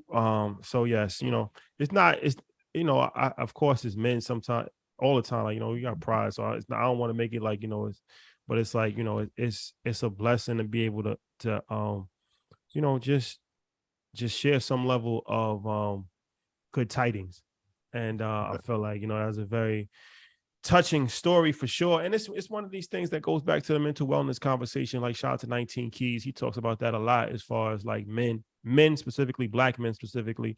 It's like it's not a lot of outlets that you can actually talk to different people that relate to you. And a lot of things just stay bottled up, and that causes so many different issues, causes people to lose their lives, causes people to go to jail, causes families to break up. So this, we have fun, whether it's my hot take for the day or whether it's Ian's hot take, or Troy doesn't really give hot takes too much, but at the end of the day, smart. at the end of the day, it's all entertainment. At the end of the day, it's just you get a couple hours where you can take your mind away from something that might have been stressing you. And not only is it a level of entertainment, but it's also education as well. That's what it's here for. Like I said, you might not agree with everything that I say. You might not agree with everything that Ian says. But at the end of the day, I think that, it's all meant in a good vein, and all meant in the form of education. And to be able to have that level of relief from, certain negative influences, I think is extremely important. It's extremely humbling for us to hear you say that. So I definitely would love to meet you in person. You say you're going to be at VIP night, so definitely come find me at VIP night. I definitely want to chop it up with you. Definitely going to send some funds your way via Cash App, and I encourage anybody else who has it in their heart, whatever you can send. I pinned his Cash App, King's Voice, and yeah, man. King Lad, I appreciate you. It's something that we say at the end of every episode. Call somebody, reach out to somebody. You never know what one phone call could do. Obviously, a couple of episodes, a number of episodes was able to touch you, but I want to applaud you because your testimony tonight is probably, and I'm sure it will, inspire somebody else who's feeling those same type of emotions. So it takes a lot of courage as a man, especially like you said, a black man, to have these type of conversations out loud and in public. And I understand it feels nerve-wracking, but I appreciate the vulnerability. I appreciate the honesty. And I want to tell you firsthand that we love you, bro. We praying for you. And I can't wait to see you. We definitely going to see you in Atlanta. Yeah. Love is love, bro. You know that. Yeah. Family. Yeah. And can I leave one little last note? Because I know somebody out there going through it. It's a quick, about 10 seconds. It ain't even nothing too long because I don't want to keep nobody too long. Yes, sir. Because I'm 21. I lost these my partner. I lost them at 20. I lost my little brother. He was 19. My cousin was 21 and Jay Money was 22. So, to whoever hear this, past, present, future, to whoever hear this, man, I know you may feel like you soft because you can't get your get back. I already know how that junk feel. Sometimes it still creep up on me that, man, you should have handled business. Like I know to that individual, whoever you are that can hear this, man. Don't allow them thoughts to take over. Pain will consume you. That dark place, it'll drag you. It won't company. And at that point in time, man, you vulnerable. So don't allow that darkness to pull you in, dog. Don't do it. I know it sounds like I ain't trying to be no preacher. I know it sounds like I'm trying to convince you to do something that your heart you want to do. But dog, I'm telling you, it's something on the other side. It ain't even no. The road looked dark. It looked dark, but just walk it. Just walk it, bro. If you've been bumping into some twigs or some trees on the way, just keep walking. I started this year with 0 stocks. I now have 80 shares in Google, bro. I got 20 shares in Amazon. I got 5, like, bro, like 5 shares. Like, bro, just there's no guarantee on the other side, but just keep walking, bro. Please, like, that's all I got to say, man. Y'all stay blessed out there. Respect. Amen. Respect, Amen. man. Amen. Definitely. Yeah. Appreciate And I'll tell you guys, Hey. same thing me and Dom talk about whenever we're together. My bad. It was breaking up in my ear. Don't let anybody trick you off your spot. And don't let anybody trick you off the streets. Because a lot of times when we want revenge, people don't care how you go. So if you kill them and you go to jail, that's still a victory for them because they was ready to die anyway because they hate the life they was living. It's a tricky thing, man. I can't tell anybody what to do. If you're gonna move correctly, but please choose peace. And if any of you are ever in any of those kind of situations or you're back against the wall and you're like, y'all need to go to the streets, please come holler at me. Please. I'd rather help you than you get 50 years. Because when you go in, that JPEG gonna be liked in a bitch. They can say whatever they want to about me screaming. Boy, for me to have never been in the streets, I'll send more JPEG than anybody I know. Anybody. And guess what? Nobody goes and visits. All that love they have for you, they're going to pray for you and tell your family, I wish them well, while they don't write you. Don't get tricked out your spot.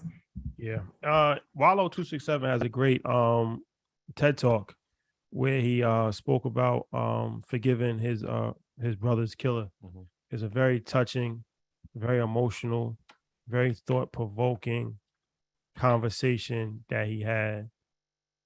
And it's not something that is easy, I'm sure. But he said it, and he said he didn't even forgive him just for his own, like he forgave him because he couldn't, what he just said, like he couldn't be the person that he needed to be. He couldn't step up for his niece. He couldn't move forward with his life if he was just holding on to that animosity every single day, all day. He had to let it go. And when he did let it go, that's when his life changed. So check that TED Talk out. It's very very powerful. Shout out to Wallow. Yeah. All right, Janet, let's try to get one more question in before we wrap. Sure. Michelangelo, we are coming to you. Come here, so please. Hey, how's it going, guys? This is Great, how actually are really crazy. So I'm 26 years old, right? And I've been taking your tips as far as like reading Money Master the Game, and I was reading on Ray Dalio's all weather portfolio as far as asset allocation goes. And I was curious, is that best for pretty much any investment portfolio that you have, or just specifically for retirement? And I'm also 26, and like I guess what would be best? You cut out a little Hard to bit. hear you. This sound cut out a little You bit. said I'm also 26, and then you cut out. Can you guys hear me better now? Oh, yeah. Yes. Way better. All right, perfect. So did you guys hear the first part of my question? Yeah. Yes, I did. Right up until you said you're 26. Yeah. So like I'm 26 and I'm just now starting to learn all this stuff. I've been taking Ian's advice as far as like going back and listening to all the Market Monday episodes. And again, just wanted to say thank you guys for what you do. You guys are doing something very fantastic for, I guess people like me. And sorry, I'm getting a little emotional, but my family doesn't really, never really taught me these kinds of things. And I guess, thank you for what you guys do. But I guess in regards to the question with the asset allocation, what do you guys think is best? I like Ray's formula, but to be honest, I don't know if that is the all-weather strategy that he uses for his clients. So when you're reading it, I think it's something similar, but that may not be the exact portfolio. But because you're young, do you have kids or no? No. I don't have any kids. Okay. So if you don't have any kids, you can be a little bit more aggressive. But as you get older, have kids. So once you get to about 35, I will start to balance out my portfolio a little bit. But from 18 to 30, I will go a lot more aggressive into what I'm doing. I currently don't have any investments in gold. I know everyone says it's a good hedge. If nothing else, this year told us that how the market works normally isn't always tried and true. So like the bond market is technically supposed to be up in a recession. Bonds are down worse than ever. So for me, That's when I came up with that 2 tech 2 index formula for me. I like the portfolio if you don't use 2 tech 2 index, but it wouldn't be a primary one that I would go to unless I talked to Ray himself and saw like that was the actual allocation. Because I've been told that isn't the right percentage based formula that he's using for his clients at Bridgewater. Okay. All right. Thank you guys so much. Thank you. Thank you. I appreciate you dealing. Speaking of good and bad deals, one deal that is a good deal for sure will be happening at InvestFest. That is a fact. Shark that is a Tank, fact. Shark That Tank is a fact. competition. All right, so shout out to Motivated Kings. Last week we gave tickets to HBCU students. This week we're offering all entrepreneurs, that's right, all entrepreneurs at InvestFest the opportunity to compete for $10,000 in cash prize in the Black Men Ventures Pitch, EYL edition. So here's how this works.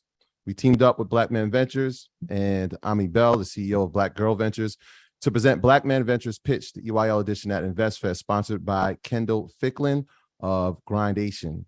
If you're a founder of a revenue generating business, I want you to head over right now to blackmenventures.org/investfest. That's blackmenventures, VENTURES.org/investfest and apply today. All right. So here's what you got to do. The application window is open for the next 48 hours. All right. Applications will close by midnight on July 27th. So go apply right now for your chance to join us on the BET main stage Saturday to pitch your business in front of the audience. It's like the audience of InvestFest. That's what you're about to do. You're going to pitch your business and bring home $10,000, which is a good way to start a business if you just begin. Funding is one of the main things that people have an issue with when they start a business. So this is a great opportunity. Yes, for all those people in the comments, it's like, oh, that means that he's going to take advantage of you if you're in that position. We actually are not interested in jerking anybody over. It's not in my best interest. But we are going to give $10,000 away, 10 bands to an entrepreneur with no strings attached. You don't have to sign any paperwork. There's no contract. You can do whatever you want with it. There goes that. Congrats. Live at InvestFest on the stage, Black men. Big crowd. To all of the men that's always complaining about everything all the time. This is just for men, just for Black men only. There's going to be a pitch competition, and the winner of the pitch competition will get $10,000. There you have it. What time is that event? That's going to be 7:00 on Saturday. Yep. Saturday? Yep, I'm about to go to the stage there. Okay. You want to be a judge? Oh, hell yeah. Oh, perfect. Hell yeah. Perfect. We needed another judge. So me and Troy's going to be 2 judges, and I think we need another one, right? Yeah, we'll get one more surprise guest, and obviously Ian. So now we're good. It's gonna be good. Yeah. You have it. But bring some fire, because if that pitch deck fire, I'm gonna do the Tabidi. I did that on Chris Senegal last year. Pulled up on, tried to write a check. He was like, "Hold on, brother." I was like, "Chris Smart." But this year, I'm gonna be writing some checks too. So, get your pitch deck ready.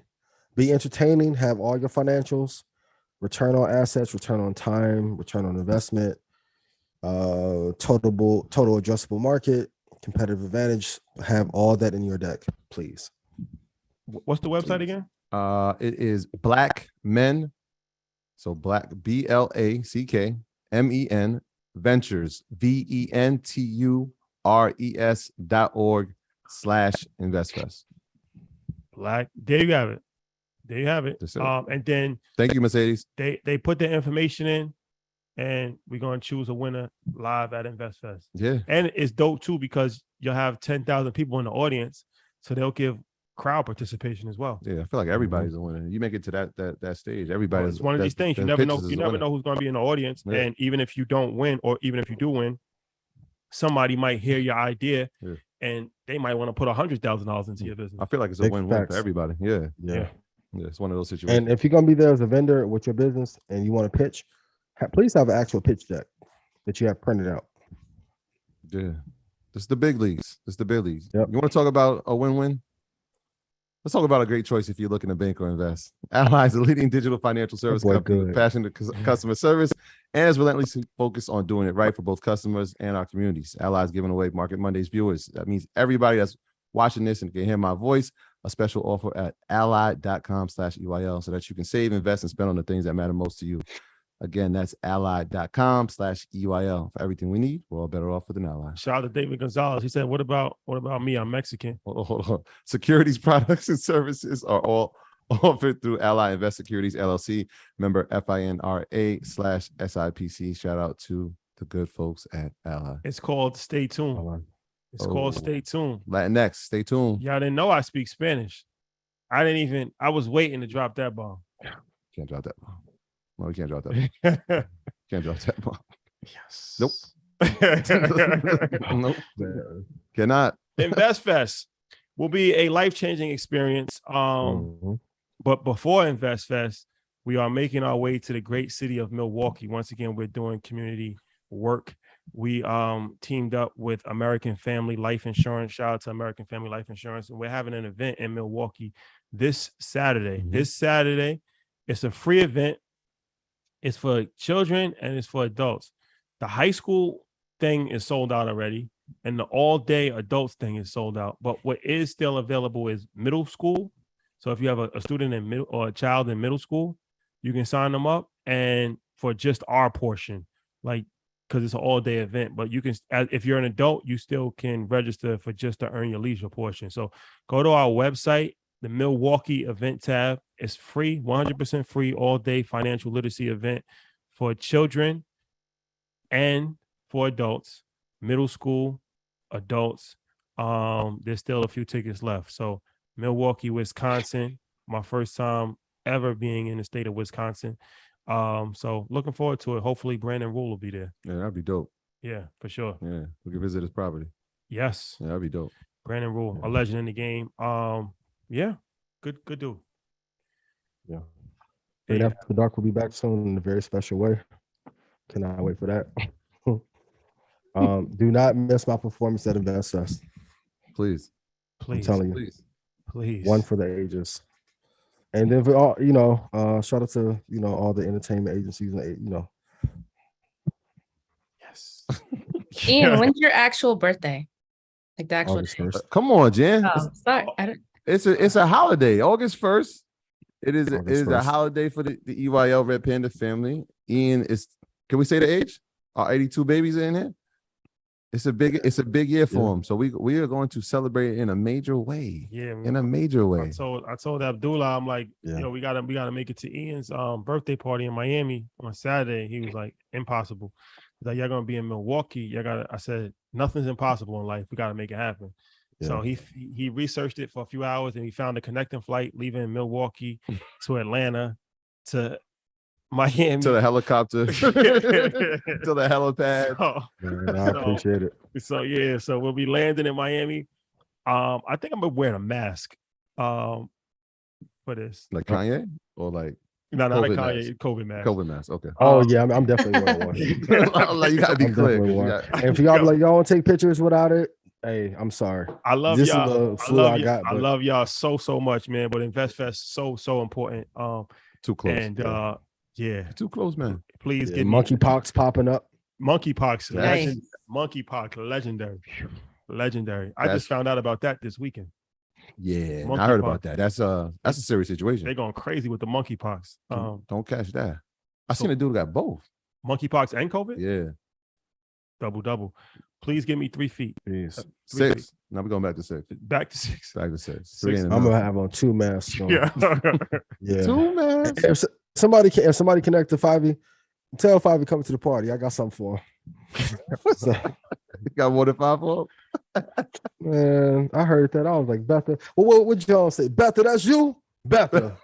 Man, I was so mad. That's you, Betha. Shout out to Jim. Shout out to Jimmy. Betha, that's you. I hate people who do bad business. Shout out to Murder Beats. Listen, y'all gonna be in trouble if when Cardi called back. I'm sitting on about 6 of them things from that boy. Boy, Cardi and Drake come back, it's over with. And y'all quit copying my ideas. So I'm tired of that shit too, boy. Oh boy. Let's go. Before I go left. Hello, come on, stop me being. Okay.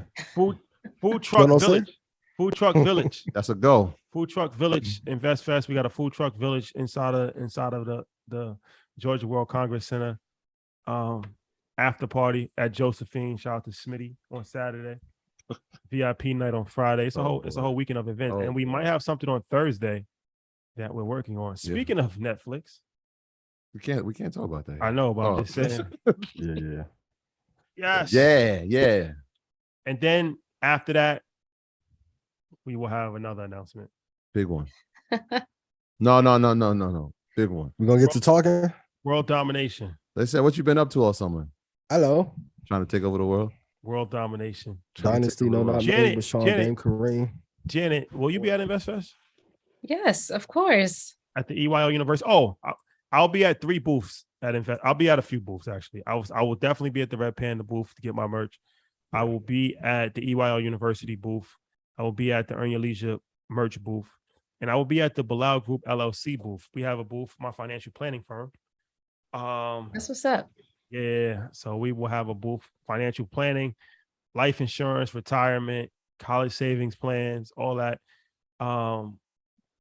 Yeah, stop by the booth. I wish I could tell you where, but I'm liable to be everywhere. Stop by the booth. Yeah, Trevor gonna be everywhere. I'm liable to be there. So I'm ready for pictures, ready for conversations.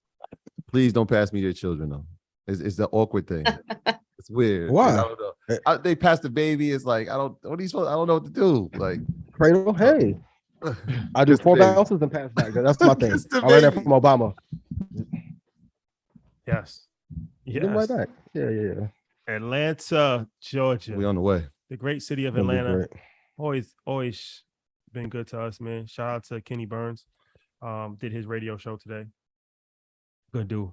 And shout out to Dame Dash. Yeah. Good. Will InvestFest always be in Atlanta? Is that the plan? Well, stay tuned. I think we're gonna be talking to the mayor, so we would like it to stay in Atlanta. We might need some incentives. Yeah. Might need some. Stay tuned alert. Help the economy. It may do something in the future. Who knows? But InvestFest, you never know where InvestFest might land. Could land anywhere in the world. Can I bring a chainsaw on stage or no? Like the insurance will go up. Perhaps. It could land anywhere in the world. Perhaps. You never know. Just never know. And then before we leave, I have to give a shout out to my mom. Her birthday is on Friday. So happy birthday to my niece. Her birthday was yesterday. Blessing. EYO kids still working on that. And shout out to credit dude Jose Rodriguez, my brother. We will be at his kickball game. He's having a kickball game tomorrow in Jersey. We will be at his kickball game. Encourage.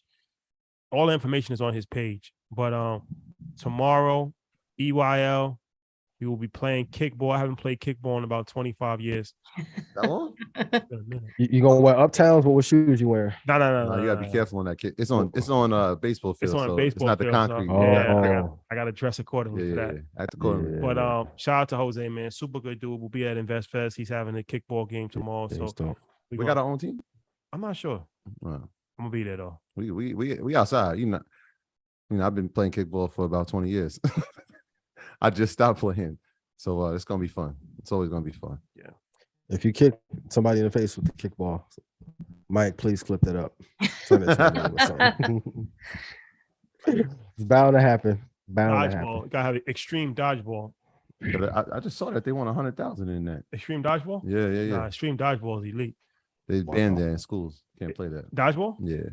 I got a new name for it though. What? I got a game called Swamp Ball. It's like dodgeball, but I added all the. There's like made it up? Equipment. Yeah. I made it up. It's probably the most popular. You trademarked it? I didn't. That's why I'm not gonna tell how the game is played. Oh, I was curious. I was waiting for that. Yeah, but it's ill. It has dodgeball features. What Kevin Hart do to Kelly Clarkson? Shout out to Kevin Hart. They did that Madison Square Garden the other day. Wow. With Chris Rock. Chris Rock and they brought Chappelle out. And Chappelle. And a goat. They brought a live goat on. A couple of goats. A live goat. That's hard. That's hard. Sean Carter was in attendance. Yeah. Shout out to Jay-Z. Back in the garden. All right. Oh, Dave Chappelle. Ladies and gentlemen, another episode of Market Mondays. Shout out to Marcus from the Breakfast Club. That episode comes out tomorrow. Houston, legendary situation. Restaurateur, real estate investor, businessman, and overall good dude. Yeah, good brother. Yeah. Check that episode out tomorrow. a lot of gems as usual, per usual. And yeah, we'll see you in Miami for Ian's boat ride. Is this sold out? How many people you need in total? No. I'm not talking for me. I'm just saying, just in general. Oh, yeah, sold out first day. Boy, do numbers. This boy do numbers. And it's a white party. I found that out today. Oh yeah, I just found that out. Yeah. So Ian's birthday party. If you don't have a ticket, you can watch the stories. You gotta be hella bad, and maybe you can knock on a boat. It's like my brother said, we're calling it a boat. It's a cruise ship, but that's not a boat, bro. I saw it. It's not a boat. It's a ship. Hey, my name is my name. It's a cruise ship. Cruise ship. A lot of people say they've been investing. I don't see them do this for their community. Earn your love for everybody in Red That's Panda. what we should Let's call go. Yeah, I get that. Yeah. So yeah, we'll see you in Miami this weekend. Yeah. And all the Red Pandas. Just a fact. All the Red Pandas. We'll see you guys. Next year we're traveling for 7 days across the world. So get ready. I don't hear nothing about my passports. I don't hear nothing. My baby mama threw my passport away. That's your fault. You should have paid your child support. Check your paperwork. Check the paperwork. Yes. Next year, 7 days. And shout out to again our brother MG. I see that there's a more purchase of this House Hackonomics. Shout out to him on that book. Make sure y'all go to Amazon and support my brother. He put a phenomenal piece of work together. So shout out to him. House Hackonomics 101. That's a fire name. Yeah. How to house hack your way to wealth. Published by Jermaine Miller. Oh, a matter of fact, I'm gonna order all my copies and give them away at the Red Panda booth at InvestFest. Yeah, that's what Nehemiah Davis is doing that also. Perfect. So yeah. All right, ladies and gentlemen, it's been real. Buy your tickets to InvestFest. We will have 3 billionaires on Sunday. Confirmed. And Ian will be flying in from a flying saucer. No, why are you laughing? No, I'm serious. I just can't wait to see it. Oh, I'm serious. Can't wait. They said Wait, so why you canceling Vince laughing? McMahon from WWE. They said Vince retired. Ian about to step in, take over. Oh yeah. I need a personal man. trainer. I need a personal trainer. If you live in Westchester County, or if you can make your way to Westchester County, I need a personal trainer. I'm very serious. I need like military training. Like what my guy at? That was backstage last year who will never smile. What's my brother name? Oh, Paulie. He lives in Atlanta. Paulie lives in do it? Okay. Yeah. Like Paulie get you right. Yeah. Shout out to He Paulie, smirked man. at me one time. I'm like, damn, bro, it's me.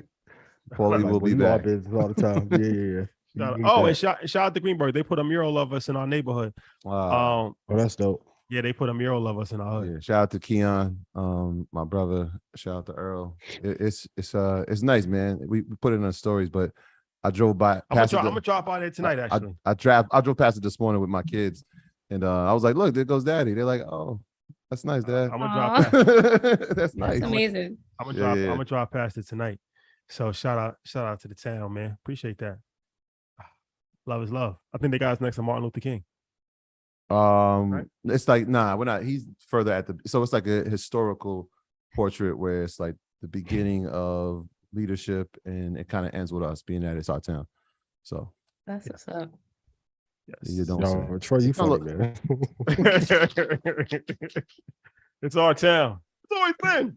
Why Oh, not? God. Why not?